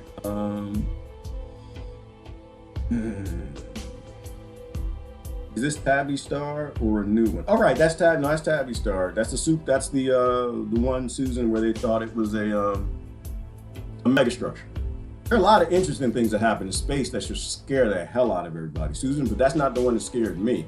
The one that scared me is the black area in space. Because y'all know black is bad, right? We're indoctrinated on that from birth in America. Black is bad. It is. It's horrible, horrible. Like the dark spot in space. Like you got the Hubble found this space where there's just absolutely nothing. I'll see if I can find a quick picture of it. I'm already past my time. There's this dark, empty void. I think it's called the void. The void in the universe. That's why it's good to live today, because today, hang on, let me bring it back. Here it goes right here. Today we can have these discussions. Now your government's trying to stage an alien invasion. They're starting to admit up to some truthful things. Here's the void right here. It's a Hubble picture. Look at this. This should scare the hell out of you. What is there? There's something everywhere in space except for there. And doesn't that look like the symbol for GSK Pharmaceuticals? Is that the shape of their logo? All right. I don't know. Tell me something. I believe anything nowadays. But what the hell is going on there, Susan? Right? What the hell is happening in a place where, I mean, it looks like a tunnel out of the universe, or it's a place where AI is loose. And that was one of the theories that blew me away about it, was that I mean, if the solar system doesn't have an age, the furthest we can see is 15 billion years, but we know it's significantly older than that. And if we know that is a fact, then what if someone created an AI? They started with a learning software. They created an AI and they gave it one instruction. Go out and create things. Grab planets, get resources, and create gardening robots. Okay, here we go. I said create gardening robots. That was it. That was the last instruction. Based on what Janelle said, which makes a whole lot of sense. Remember, the robots will only do what you tell it to do. It will follow your order. It's not going to kill you. You don't have to worry about it deciding to kill you, but it's going to follow your order. So let's say we created a robot, gardening robot. Go out and create gardens, get the resources and grow gardens. Then that species died out. Maybe that's all it is. They're just gardening robots out there taking planet after planet, apathetically, like Democrats and Republicans and people who are nationalists and racists, ignoring the other people, prioritizing itself, and it's just following its orders. I'm grabbing planets and I'm running out of energy, so I need to create megastructures around the sun so I can get more energy, so I can get more planets and grow more things and create little, I don't know, maybe he's putting grow lights out there. But there's something obviously that looks like it's probably growing, destroying stars. That should bother people a little bit. Is white nationalism that scary? Is it? is the Klan really that scary? Who are we supposed to be scared of? Are the terrorists, the poor farmers and nations we want to steal oil? Are they really that scary? Like, the universe is a big damn place. Whole lot of stuff happening out there. I mean, we're under the radar, I think, for the most part. Nothing really cares about us because I don't think we're raising any flags. But there's a whole lot of things to be concerned with, and ain't none of them on television. So yeah, but I think that's Tabby Star. They still don't know what it is. And well, maybe they do. Maybe they know what it is. Maybe they're just not telling us. I don't know. Galactic bunny ears. What are we talking about, Beaufont? I don't know. I mean, we have giant space bunnies coming murder us. That you know how much it would suck, Beaufont, if the aliens got here and they look like bunny rabbits? I mean, think about it for a minute. What if the aliens got here and they evolved from bunnies? And they get out the UFO with death rays or whatever, and they look around for their relatives, and they got these floppy bunny ears. And they're looking at us, and you're like eating rabbit stew. We done killed all the rabbits in the ecosystem. I just hope that the aliens didn't evolve from bees. Anyway, Iranian generals on the Death Star. Okay. All right, Brother Jack. Not sure where we're going with that one. Megan, Adam, good morning. Good morning. Good morning, Glenn. I'm gonna do some comments and I'm gonna go. No, but I think the important thing is the quote that Sadhguru did. And I was trying to refer back to the whole point of the discussion, and that is, a key is a phenomenal tool if you know how to use it. If you have no idea how to use a tool, if you have no idea how to use a key, it's a wasted hunk of metal. A planet is a phenomenal tool. It's a key if you know how to use it. I don't know, government might even be one. I think the lack of a government might be a better one, but that's just me. Good morning, Glenn. Good morning, Linda. Powerful quote by Sadhguru. We see what you're saying with all your eyes. Good morning, Tammy. Thank you, Lord. Good morning, Michael, Courtney, Sharon. You can poverty women into abortion. Ooh, Sharon, I might have to quote you on that one. That's a scary. Ooh, yes, you can. Can't you? Ooh, go on with that. Because you're hitting far across beyond Yemen. Right? If we know these governments have the ability and technology to take care of everybody and they're hiding you from us to control us and for the war engine, where's all the outrage for that? You can definitely poverty a woman into abortion. And the powerful thing about what you just said is, isn't that the majority of abortions? They come from poverty environments. People who actually would have the babies if they were okay, if they had robots growing their food and building their houses. You want to make abortions go away? See to people's needs. Create yourself a non-lying government. Get rid of government secrets. You know, everything. See, and that's the funny thing. And this is why energy is key to everything. That's why they would hide alien craft from you. They'd come out and tell you first it's a flying saucer, and the very next day tell you that it's a balloon from Japan. Outside of it being shiny and racist to say that because it's shiny that it's a balloon from Japan and people would believe it, it's because everything goes back to energy. You solve all the problems with energy. Climate change, solved. Solved it from a human making it worse perspective. Climate's still going to change no matter what you do. Poverty, abortion, solved. Where's rape come from? Poverty, solved. Where's the violence come from? Poverty, solved. Where's all this come from? Gangs come from? Poverty, solved. All the problems are solved. But they don't want, but see, those are your problems. It's not their problems, right? Their problems they solve by keeping you in conflict and keeping rape and keeping abortion and keeping you fighting over those things, keeping gangs to scare the hell out of you. They start solving your problems, that means they're gonna have more problems. But I think that's the problem, Sharon, is we convince ourselves that the billionaires and we have the same problems, and we actually don't. Their problem is they wanna stay on top. They want to keep the world the way it is. Our problem is too many people should be, too many people on the bottom. All right, we have to face the evil. Yes, we do, Courtney, but we're scared to do that. Most people are too scared. Most people are too scared of the evil, so they'd rather face the evil-ish. It's easier to fight with your neighbor. It's easy to fight with another race of people. It's easy to fight social conflicts. It's a very hard thing to fight with the people that you've come to worship. It's a very hard thing to fight at the principle level, because it means that it usually will break down most of your identities. You can't bring your identities with you when you're actually fighting at a principle level.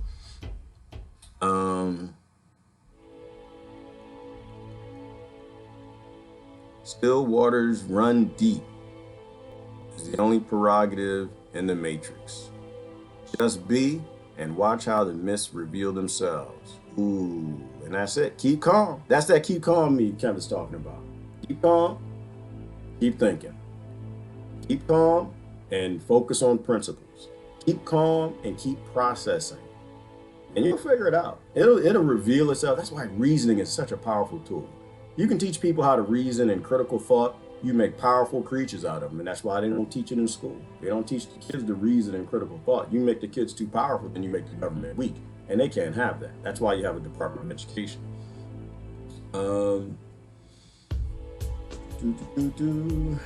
Why are we okay with sociopathic slave masters? Courtney's asking a rhetorical question because she already knows the answer. We have sociopathic slave masters because these people want to be the master. I mean, they raise the kids to be the master. Disney teaches your child that she's a princess and princesses are okay and should exist. Princesses were some of the most murderous things on the planet because they became queens, and they were probably murderers when they were princesses. And the same thing with these kings and princes. You know, we have sociopathic slave masters that run everything because everybody worships a sociopathic slave. They're not actually scared of the real evil, as the sister just said. People want to go after the fake evil. They want to go after the easy evil, convenient evil. They don't want to go after the root evil. Yes, Megan said, question everything, everything. Question everything. And on rare occasion, when you're done questioning what's in the mirror, question what you might want to question what's outside the mirror as well. Absolutely. Good morning, Mandy. We must continue to grow, and daily, a lifelong ritual for me. That's it, Daniel. Growing never stops. You never finish. And I don't think growing's I don't think you ever grow to a point where you can become arrogant, where you can actually tell somebody else what to do. And you actually know enough to go vote against someone else in what they believe. I don't believe we ever should get that arrogant. I don't think the science has ever settled in our brain. I think you can constantly make more neuron connections and grow more dendrite connections with neurons, and you can keep growing. But a lot of people want to convince you that they're done and figured it out. Now they're done and they figure out they're going to tell you what to do. And I think that's a mistake. And we go along with it. We need to stop going along with it. Discussion is how we learn. Yes, Lauren. Oh, there goes Sister Lauren. Ain't seen you in a minute. Yes, it is. I love your Instagram. I steal from her Instagram all the time. Lauren is in the house. Lauren, am I you guy? Listen, I steal from her Instagram on a regular. I appreciate it too. I always tag her though. I always tag her. I appreciate you got a fan. If y'all don't follow her on Instagram, you need to follow her. Sis, you need to post your link. She posts some amazingly powerful stuff that gets you thinking. Patricia Hauser is in the house. Good morning. Good morning, Janet. Try to do a comment from everybody. I'm gonna get out of here. There's a peacetime flag. Yes, and we need more than peace too, Jack. And I don't think we even know what peace is. Do we even know what peace is? Like, well, peace is the opposite of war. Well, it's the condition of not having war. I don't think that's peace. Like, we could end all the wars today. That's not really peace. And Sad Guru says something on this, Jack. I mean, peace is beauty. Peace is freedom and liberty and Garden of Eden-esque. When you talk about peace, you're talking about peace on a personal level, peace on a social level, like real peace. Peace isn't just the condition of not having war. That's called nothing. That's called bare bone basic doing what a damn 98% monkey should figure out. Peace is a beautiful thing. Peace is vibrant. Peace is things working together in the ecosystem the way they are and getting better and better and better. You can end all the American wars, but you're still spraying pesticides and chemtrails, and you still got poverty and kids living under Las Vegas. That's not peace. That's still war. I don't think we even process, Jack, the idea of what peace is. Peace is not ending the psychopathics project with guns and tanks and drones. Peace is the exact opposite of all violence. Aliens capable of traveling here wouldn't invade. If they did, we wouldn't see it coming. This is a good point, Susan, and I mostly agree. I think most of the aliens out there, they wouldn't invade because they really don't care. You know, it's like we don't invade anthills because it's an anthill. Why are we worried? How many billions of anthill are in the woods? We don't really care. If we need to build a highway, we don't go invade the anthill. That's how I think the aliens would think about us. A species that's billions of years old, we wouldn't invade. You know, this is why I think we have to leave. That's part of why we have to leave. It's not I think we have to leave. We have to leave. We'll go extinct if we stay here. When the aliens want to build, what's the name of that movie? Hitchhiker's Guide to the Galaxy. When the aliens want to build a highway through our solar system, they're not going to call us. They're not going to tell us. They're not going to, what do they call it? The morons or whatever they call it? Them big, massive. Y'all remember, you need to watch what is it called? Hitchhiker's Guide to the Galaxy. It's a documentary. But I think it was fake news, the part where the aliens had come warn the citizens of Earth, you've got to leave. No, they're not going to do that. They're going to do what we do. They're going to build right through. And if there are any who are aggressive, Susan, I agree with Susan, again, 100%. If they actually get here and they actually want to interact with us, they're just going to murder us. There's not going to be a fight. There's not. You can get your jets and all this fake, what is it, the 4th of July where everybody get together. We're going to fight the aliens. No, we missed that chance. We let our government keep the Roswell secret. You know, we could have had the world's scientists and engineers developing this technology, making better plasma weapons and photon weapons and spaceships to defend Earth and all this stuff. If we were smart, if we had common damn sense of a damn tribe of monkeys that get together, get the rocks and the sticks and sharpen them and get ready for the invading monkeys. If we were smart as monkeys, we'd use the technology and get prepared. We are doing that. And I do think that there's some violent aliens. I changed my mind. I think a couple years ago I said there weren't. I think there probably are. We got violent people here. There is a chance that there's some psychopaths who made it into space and brought war with them. You know, if we were smart as monkeys, we get ready for them. How many scientists we got? How many millions of scientists we got? And how many thousands or hundreds of people are actually working on these crash UFOs? Why in the world did we just watch this damn video on Fox News? Do you have a couple hundred scientists working on technology that could perhaps save Earth, save the human race? Because we're stupid, that's why. We're dumb, because we pull levers and we're tribal. We're divided against ourselves. We're literally a species of cutters. We're just constantly taking razor blades and cutting ourselves because we feel pain. We're these psychopaths. That's why I don't believe in any secrets in government. That's the dumbest thing. I would never vote for no government again. I'd never vote. You got the right to keep secrets from me. What am I, 7? What are you, my parent? You have no right to keep no secrets from me. Hell no. I'm not voting for anything classified. Hell yeah, we all gonna die. You just posted that, Lori. Yeah, we all gonna die. We gonna die. All gonna die. Yeah, people gotta have no fear. Yep, Lori said that too. Gotta have no fear. Ooh, Patricia got something. What's this? Hoping Trump creates this Space Force thing to pour our tax dollars into instead of military-industrial complex. Either way, we're gonna get robbed. Rather it be for prepping for an alien attack. Alien attack that's murdering real kids in the Middle East and elsewhere. Well, Patricia, I kind of, sort of half agree and disagree. Space Force is military-industrial complex. They're not making anything up there significant to fight aliens. They're making weapons to murder poor humans that can't get to space. They're making weapons up there to murder nations that can't defend themselves. That's what Space Force is about. Because there's still this competition between nations on the market in a certain scale. You know, I don't think we should be doing Space Force. It doesn't really matter what I think, Patricia, because we've already done it. They started with Reagan or before. But nothing in space is going to benefit us. There is no Trump is doing anything. Trump is actually told what he was supposed to do. Bernie won. Bernie, we're telling you about Space Force right now. So, all right. That's what I got to say.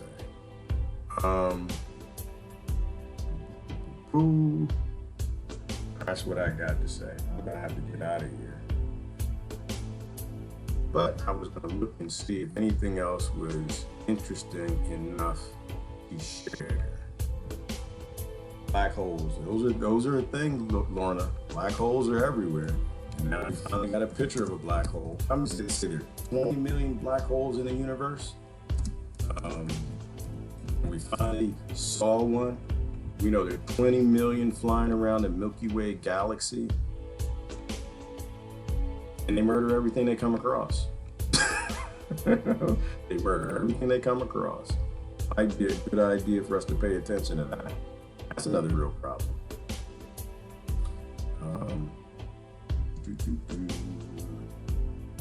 Parallel universes, string theory, Oumuamua, that was another thing. I find it interesting that here we go right here, there's a black hole. I find it interesting that Stephen Hawking. They call us typical Americans. Right after saying that Oumuamua asteroid was not an asteroid, I find that to be interesting. Black holes. American Airlines flight departing from New York's Kennedy Airport forced to make an emergency landing after striking an object during takeoff. And you can take a look at this picture. It's taken by one of the passengers, and it shows the damage to the plane's wing. This is a remarkable achievement. What you're seeing here is the last photon orbit. What you are seeing is evidence of an event horizon. By laying a ruler across this black hole, we now have visual evidence for a black hole. We now know that a black hole that weighs 6.5 billion times what our sun does exists in the center of M87. And this is the strongest evidence that we have to date for the existence of black holes. And it is also consistent, the shape of this shadow, to the precision of our measurements with Einstein's predictions. The bright patch in the south that you see tells us that material moving around the black hole is moving at light speeds, which is also consistent with our simulations and predictions. And this image forges a clear link now between supermassive black holes and the engines of bright galaxies. We now know clearly that black holes drive large-scale structure in the universe from their home in these galaxies. And we now have an entirely new way of studying general relativity in black holes that we never had before. And as with all great discoveries, this is just the beginning. So imaging a black hole doesn't come easily. I can tell you that from personal experience, as can many people here in the audience. It's required long-term developments, a committed team, but it also required some very interesting cosmic coincidences.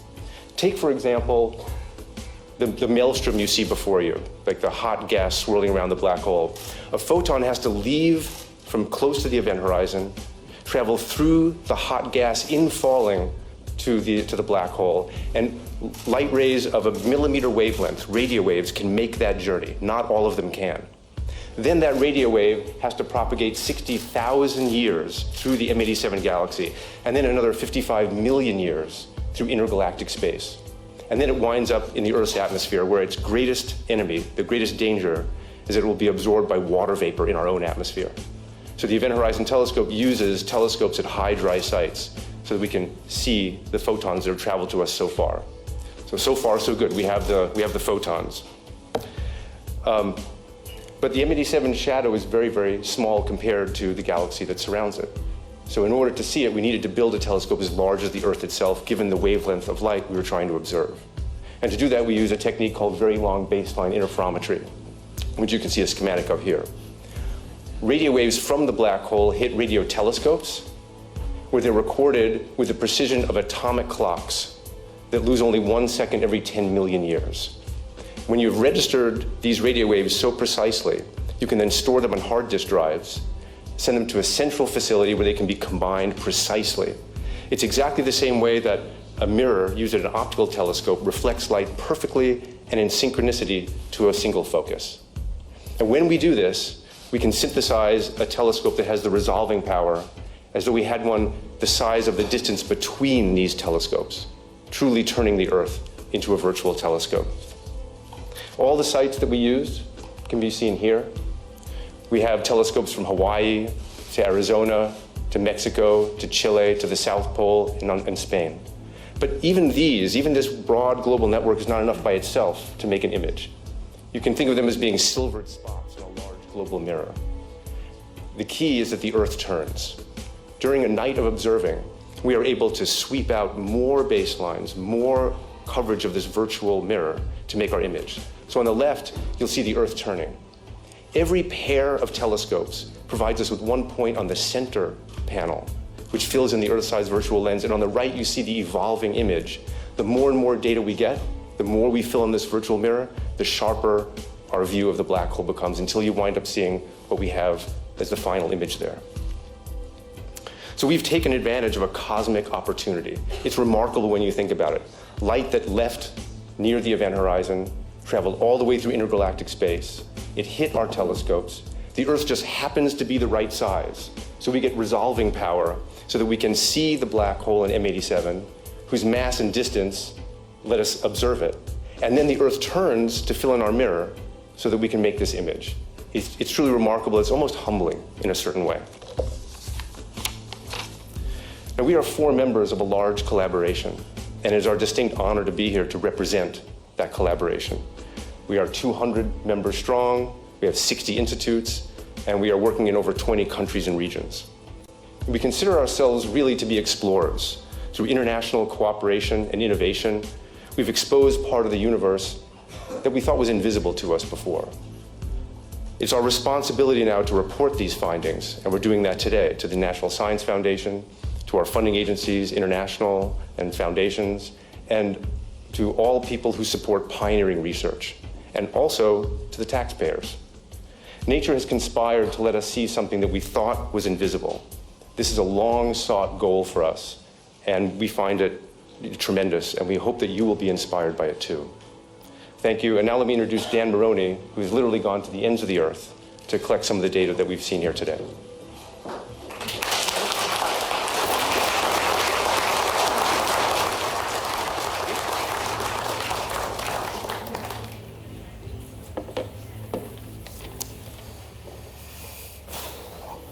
Thanks, Chip. So, there we go. So the heart of our measurement is, of course, the EHT array. It would have been an expensive, enormous undertaking to build a dedicated array just to do this experiment. So we didn't do that. Instead, we built an international partnership that allowed us to use submillimeter telescopes all over the world. In fact, we used basically all of the submillimeter telescopes in the world to make this measurement, one that none of them could have done on their own. When you take a heterogeneous collection of telescopes and build them into one giant telescope, it presents a lot of technical challenges. And so in the years leading up to our 2017 experiment, we went telescope by telescope all over the world, installing the specialized hardware we needed to do this.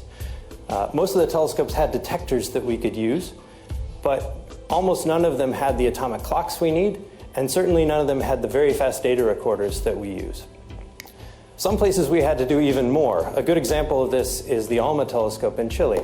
It's a 66 telescope array. It's by far our most sensitive telescope, and its sensitivity is transformational for our experiment.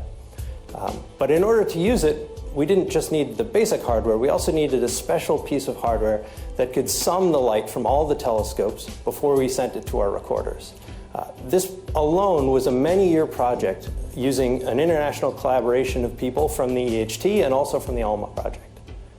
Another good example is the South Pole telescope. The South Pole is a special place in our array. It's so far south that it doubles the resolution of the EHT for sources it can see.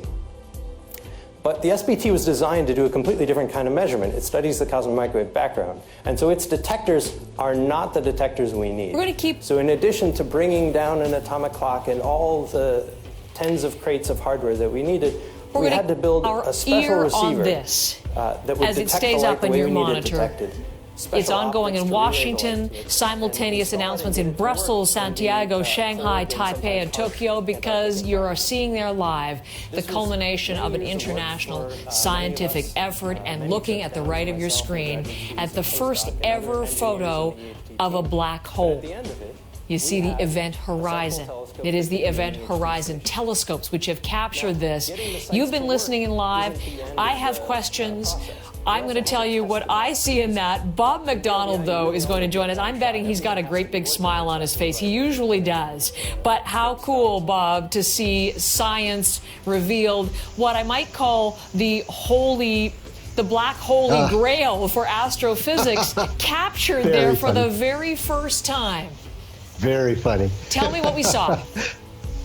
Well, it's wonderful that they actually predicted that that's what it would look like, and it turned out to be exactly, what they expected to find. I know it's just kind of a fuzzy blob, but the effort that they went through to get that is just astounding. And it proves that the theories that we have about black holes are correct, and Einstein was correct, and that gravity indeed does do what Einstein said it would do. So it's really lets us know that the science is true, and that's very exciting. Okay, come back to the theory of relativity part with me in just a couple of minutes. Look at this picture. It's really interesting. It looks kind of like, people already describing it, including the co-discoverer on stage, saying, in her view, it looks like the Eye of Sauron from Tolkien's Lord of the Rings. But it does look like a glowing eye there. That's the Event Horizon, right? That point of no return. That's correct. This is the material that just before it disappears from our universe and falls into the black hole, it gets really, really hot, gets super hot, and some of it doesn't fall in. It goes in the other direction, and that's what we're seeing. We can't see the black hole itself because it's black. Everything goes into the black hole, and very little comes out of it. So that's what's in the center, but we do see what's around it. That's the thing about black holes. You can only see how they affect the environment around them. Kind of like going into a bedroom, and there's somebody in the bed because you can see the lump in the blankets, but you don't see the person themselves. So that's what it's like with the black hole. They disturb material that's falling into them. They disturb stars that are going around them. They can even bend light. And we've seen all of these effects, but we haven't actually been able to see the actual spot itself where it really happens. So that's what's so exciting about this, is that we're finally at the event horizon itself and seeing the material just before it disappears from our universe. Because once you pass the event horizon, horizon, you're traveling at the speed of light, and nothing can go faster than that. So we don't know where it goes once it goes in. It's gone. So what we heard from Shep Doeleman, the project lead in all of this, was just how massive an effort this is. 200 scientists from 60 institutes in 20 different countries over a matter of years. How they were able to arrive at this picture, as he said, he used the whole of Earth as a telescope, really. Can you explain that to us, Bob? Right. Well, this is a trick they use with radio telescopes that was pioneered in Canada, by the way. Canada was the very first to do it back in the 1960s. We took a telescope that's in Algonquin Park in Ontario and linked it up with one that's out here in BC, in Penticton, BC, and they used the two of them together to look at the same object in space. And when they do that, the radio waves that come from space will arrive at slightly different times. So if you think of radio waves like my fingers, you know, they're up and down like this. If you have two radio waves that are the same, when they come together, they'll match up exactly like this. But if they arrive at slightly different times, you get a pattern between them. You get a little interference pattern that's sort of like that. And it's in that interference where you get an image. That's where you get an image of whatever it is you look at. So Canada was the first to actually pull that off. Now it's done regularly, but usually just with two telescopes. What this one did was take telescopes all over the world. The farther apart the two telescopes are, the better you can see. It's like making a regular telescope that has a mirror on it. The bigger the mirror, the more you can see, the more light you gather. So in this case, they separated telescopes all around the world, linked them all up, and did the same thing, building a virtual telescope really large. In astronomy, size matters. So the bigger you can get, and you can't get any bigger than the Earth. You talked about how Canada was instrumental in the early stages of this science. We saw on stage Avery Broderick, who's a Canadian scientist from the Perimeter Institute in Waterloo, and he's part of this actual team. He's going to be talking to us a little bit later on, but on stage for this moment. So some real Canadian involvement in this first. And I want to ask about where it goes next, because we heard again from the team lead, Shep Doeleman, saying this is just the beginning. And then, as you say, it refers to Einstein. It's so far proving that Einstein's theory is in fact correct. But help me understand that, not being an astrophysicist myself, Bob. What does that matter? You know, what is that? Why do we care that that's been borne out? And what can we learn from that and build on?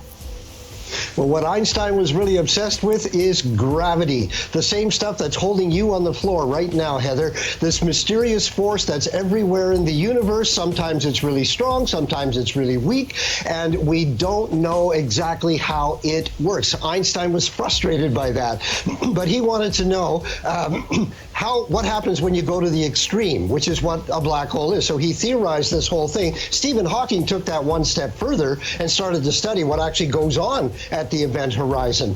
But what they really want to do, and the reason that the Perimeter Institute is involved in this, is that gravity is a force that extends out over the very, very large. It looks at the whole universe. But there's another set of forces that work on the very, very small, within the atom, the quantum world.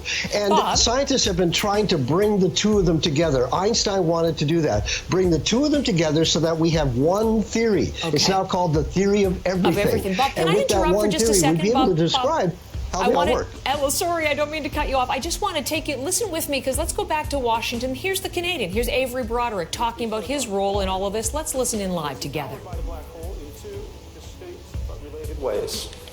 First, via an accretion flow. A violent disk of orbiting gas driven inextricably toward the event horizon. By the time the material is making its final plunge, it is crashing into itself at nearly light speed, transforming the gas into 100 billion degree plasma. Second, through astrophysical jets, narrow beams of outflowing material speeding away from the black hole at nearly the speed of light. These jets are powered by black hole spin. Rotating black holes drag everything, gas, magnetic fields, and photons, about themselves, driving these paradoxical structures, whose cosmic importance will be discussed by my colleague Sarah Markov. In M87, one of these jets is pointed very nearly toward us. The EHT images are influenced both by these bright emitting regions, the rotating accretion disk and outflowing jets, and by gravity itself. In general relativity, radio waves fall just as apples do. Typically, this effect is exceedingly small, but black holes are gravity run amok. The radio waves we see in these first images orbited the black hole before beginning their 55 million year journey toward us. This results in the dark shadow or silhouette cast by the black hole's event horizon upon the emission from the accretion flow in the jet. Importantly, the size and shape of the shadow is determined by gravity alone. General relativity makes a clear prediction for both of these features. To within 10%, the shadow should be circular, with a diameter determined solely by mass, multiplied only by fundamental constants. However, as with all voyages of discovery, when we began this expedition of the mind, we did not know what we would find. Were Einstein wrong, or the object at the heart of M87 not a black hole, its silhouette could have been very different, misshapen or missized like those seen here, or even simply missing. Changing gravity changes how light bends, and thereby changes the shape of the shadow. In April 2017, this was the dog that did not bark. The shadow exists, is nearly circular, and the inferred mass matches estimates due to the dynamics of stars 100,000 times farther away. Today, general relativity has passed another crucial test, this one spanning from horizons to the stars. So there you've been listening to the voice of Avery Broderick, the Canadian contributor to this international effort. He's at the microphone talking about part of, in more detail, of what the scientists have found in capturing the first ever image of a black hole. You're seeing on the screen some of the detail. Bob McDonald joining me and listening in to what Avery Broderick was saying, Avery from the University of Waterloo and the Perimeter Institute there, how what they found, the essentially perfectly circular form of this black hole really does prove one of their big questions, Bob, exactly what we were talking about, Einstein's theory. Right. And it's wonderful that once again Einstein is correct. Nobody's been able to prove him wrong for 100 years now. And he's showing that gravity is this incredibly powerful force. And what I was trying to say earlier is that what they want to do now is understand gravity better by trying to fit it into the other forces in the universe. Einstein thought of gravity or space like a trampoline. You know, your trampoline starts out as a flat surface, but if you stand on it, you make a dent in the middle, and if you were standing in the trampoline, you'd be able to roll a ball around this well that you stand in. That's the way the Earth goes around the sun. Well, a black hole would be if you were super, super heavy and you pushed the trampoline down so far that you'd actually make a hole in it and you wouldn't be able to get out of it. But not gravity, because we don't totally understand it. So in seeing it in nature, you know, the theorists come up with these crazy ideas and they say, well, here's what we think it's like, but then to actually see it in nature, now we can begin to study it in more detail and maybe figure out how it works. Interesting. You pretty much paraphrased Avery Broderick. Gravity run amok is how he described it there. Just quickly before I let you go, Bob, because I think we'll be looking for more ongoing international reaction, but I think we understand what we're seeing now. But it is very interesting. I mean, the laws of gravity, as you've said, really have consumed scientists for, well, 100 years since the time of Einstein. How big a moment is this? This is a very big moment, Heather. It's showing that once again we're able to look at these incredible objects from very far away that we've never seen before, and we're going to see them in other galaxies. Maybe they come in different forms, different shapes, and this combined with the gravity wave experiment that we got all excited about a couple of years ago, which is when two black holes get together, we're going to finally start to really get a new sense of gravity. There's a whole new science now called gravitational astronomy, and it's looking at the very, very fundamental forces of the universe that reaches right across the universe. It's basic stuff. It's not going to affect your income tax next year, but it's basic science. Who knows what's going to come out of this? I'm hoping warp drive myself. I knew you would be. This is only the beginning, as the team lead said, and as you have reinforced there.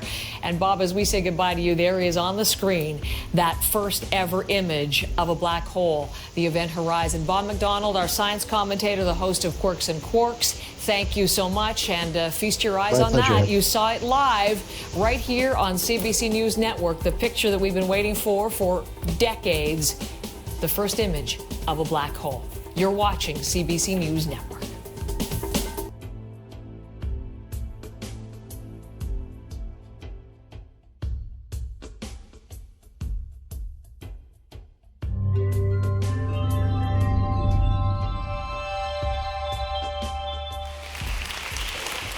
There are a number of ways that you can think about black holes, but one nice way in to the subject is to think about something that's much more familiar.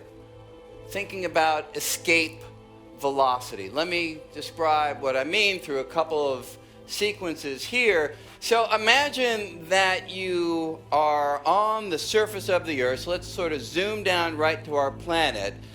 And we ask ourselves, if we fire a projectile from the surface of the Earth upward, what will happen? And we all pretty much know what will happen, right?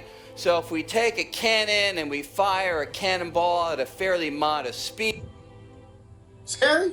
Scary? Anybody scared? Don't be scared. No, don't be scared. Like, I was watching that with you. I had to watch it while my boss was talking. I was that's what my boss sounds like. Scary? Bother anybody? This is why I don't worry about what's in the news. Usually what's in the news focuses you on the simulation and the things that aren't as important. I like to stay focused on important things. On rare occasions, stuff like this does appear in the news, and why it's a good idea to look at it, get the information, make up your own mind. You decide what you're gonna do with what you take in, right? Information is just a key. You're using it to open doors, or you're using it how they want you to use it. And so I do need to watch the news a little more. I just, But black holes, there's some interesting stuff with this that we want to focus on. I think there were some things that the ancients told us. Right? So we know that first of all, that ancient India, they've been to space. We know that to be a fact. How about the whistleblowers now that tell us that there are structures on the moon? People who starts to seeing, what is that, on Mars, where they see the pyramids and the face, all the things we were told were just fake, but now we know that there's a lot more going out there than what they're ever telling us, and we know there's a greatest threat. The greater threat that Reagan told us about. I'm damn sure it doesn't have to be aliens. It could be a black hole. It doesn't have to be an alien highway. It could certainly be a black hole. I find it mostly interesting, though, from a multi-dimensional perspective, right? Because the event horizon at the edge of a black hole is the end of matter, and that's what Einstein was talking about, which I had no idea he was at Epstein Island. I don't know. I don't know if Epstein Island was used for that back then, but that information gets trapped on the event horizon. The information doesn't go anywhere, and you can see the information, but the data disappears. Like the data stops existing. The matter. You can see the data, you can see the information, but the matter stops existing.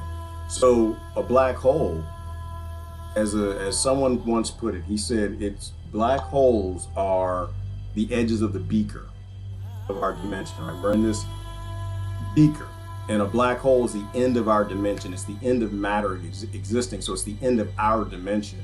So there are 20 million black holes in the Milky Way galaxy. They're speculating. So you've got all of these edges of our dimension. What's on the other side? Who knows? I mean, we're trapped in this dimension. Something to think about. Something to think about. I just don't think Iran's that big a threat. I don't think Iran is that big of a threat. I think we have the slightly bigger fish to fry. Iran hadn't invaded anybody. We're the ones who are doing that. We have to rise above matter. We have to rise above matter, absolutely, Christine. And we also have to remember we are not matter. And in very significant ways, that matters. We aren't matter. Anyway, maybe the energy we create increases and decreases gravity. We can make ourselves so heavy, the black hole pulls in, or so light. We can make ourselves so heavy, the black hole pulls in, or so light, it can't hurt us. Oh, so light, it can't hurt us. That would make sense to me. I mean, if we are wave energy, we're all a part of this source energy. There's no space between us. Everything's connected. Everything is fields, and we're a part of the greater field. It absolutely. So whatever power a black hole has, we would be able to tap into what's just as powerful to reverse it. But those are things, I think, Susan, they're just so far beyond the current populace. Like, I think just the very thought, it actually hurts my head a little bit, you know, and struggling to understand that whole sixth sensing and we're actually energy creatures. But very true. But these are things we could be focused on, but we're not doing anything valuable on this planet. We're wasting time. We're literally wasting time, and we're wasting time with governments that lie to us and keep secrets from us. We could be putting the world's greatest scientists and all the kids focused on important things like discovering what a black hole is, where they are, asteroids, how close are they to us. We could put kids on all these things that would be important, but instead, if you're born in the wrong location, you don't get to get an education. You can't go to school and become an engineer. There are only so many positions to work on these things in corporations. But if we were more sentient and a all sensing yoga-like species, we would say, no, black holes are bad things. We want as many kids as possible working on that problem. Gravity, we're slaves to it. Nope, we want as many kids as possible. We don't care how many positions open corporations have open. We don't need anybody making burgers and fries. You see what I'm saying? We don't need anybody cooking hot dogs. We got robots and automation that can do that. We don't need anybody delivering mail. We don't need any of these kids sweeping the streets. You know, we can utilize technology for what it's good for and utilize humans for what they're good for. But we like to play this class game where we're okay to continue to play this class game where if you're born in this nation, you can only have these resources and this technology. If you're born in this neighborhood, you only have access to this. We're fools, and we're going to pay the maximum price if we don't stop being foolish. Geologists often work for the pimps. Geologists all work for the pimps, Miss Tree. Every last one of them. Geologists work for the pimps. Geneticists work for the pimps. I work for the pimps. You work for the pimps. The earth work for the pimps. The governments work for the pimps. We're all being pimped out.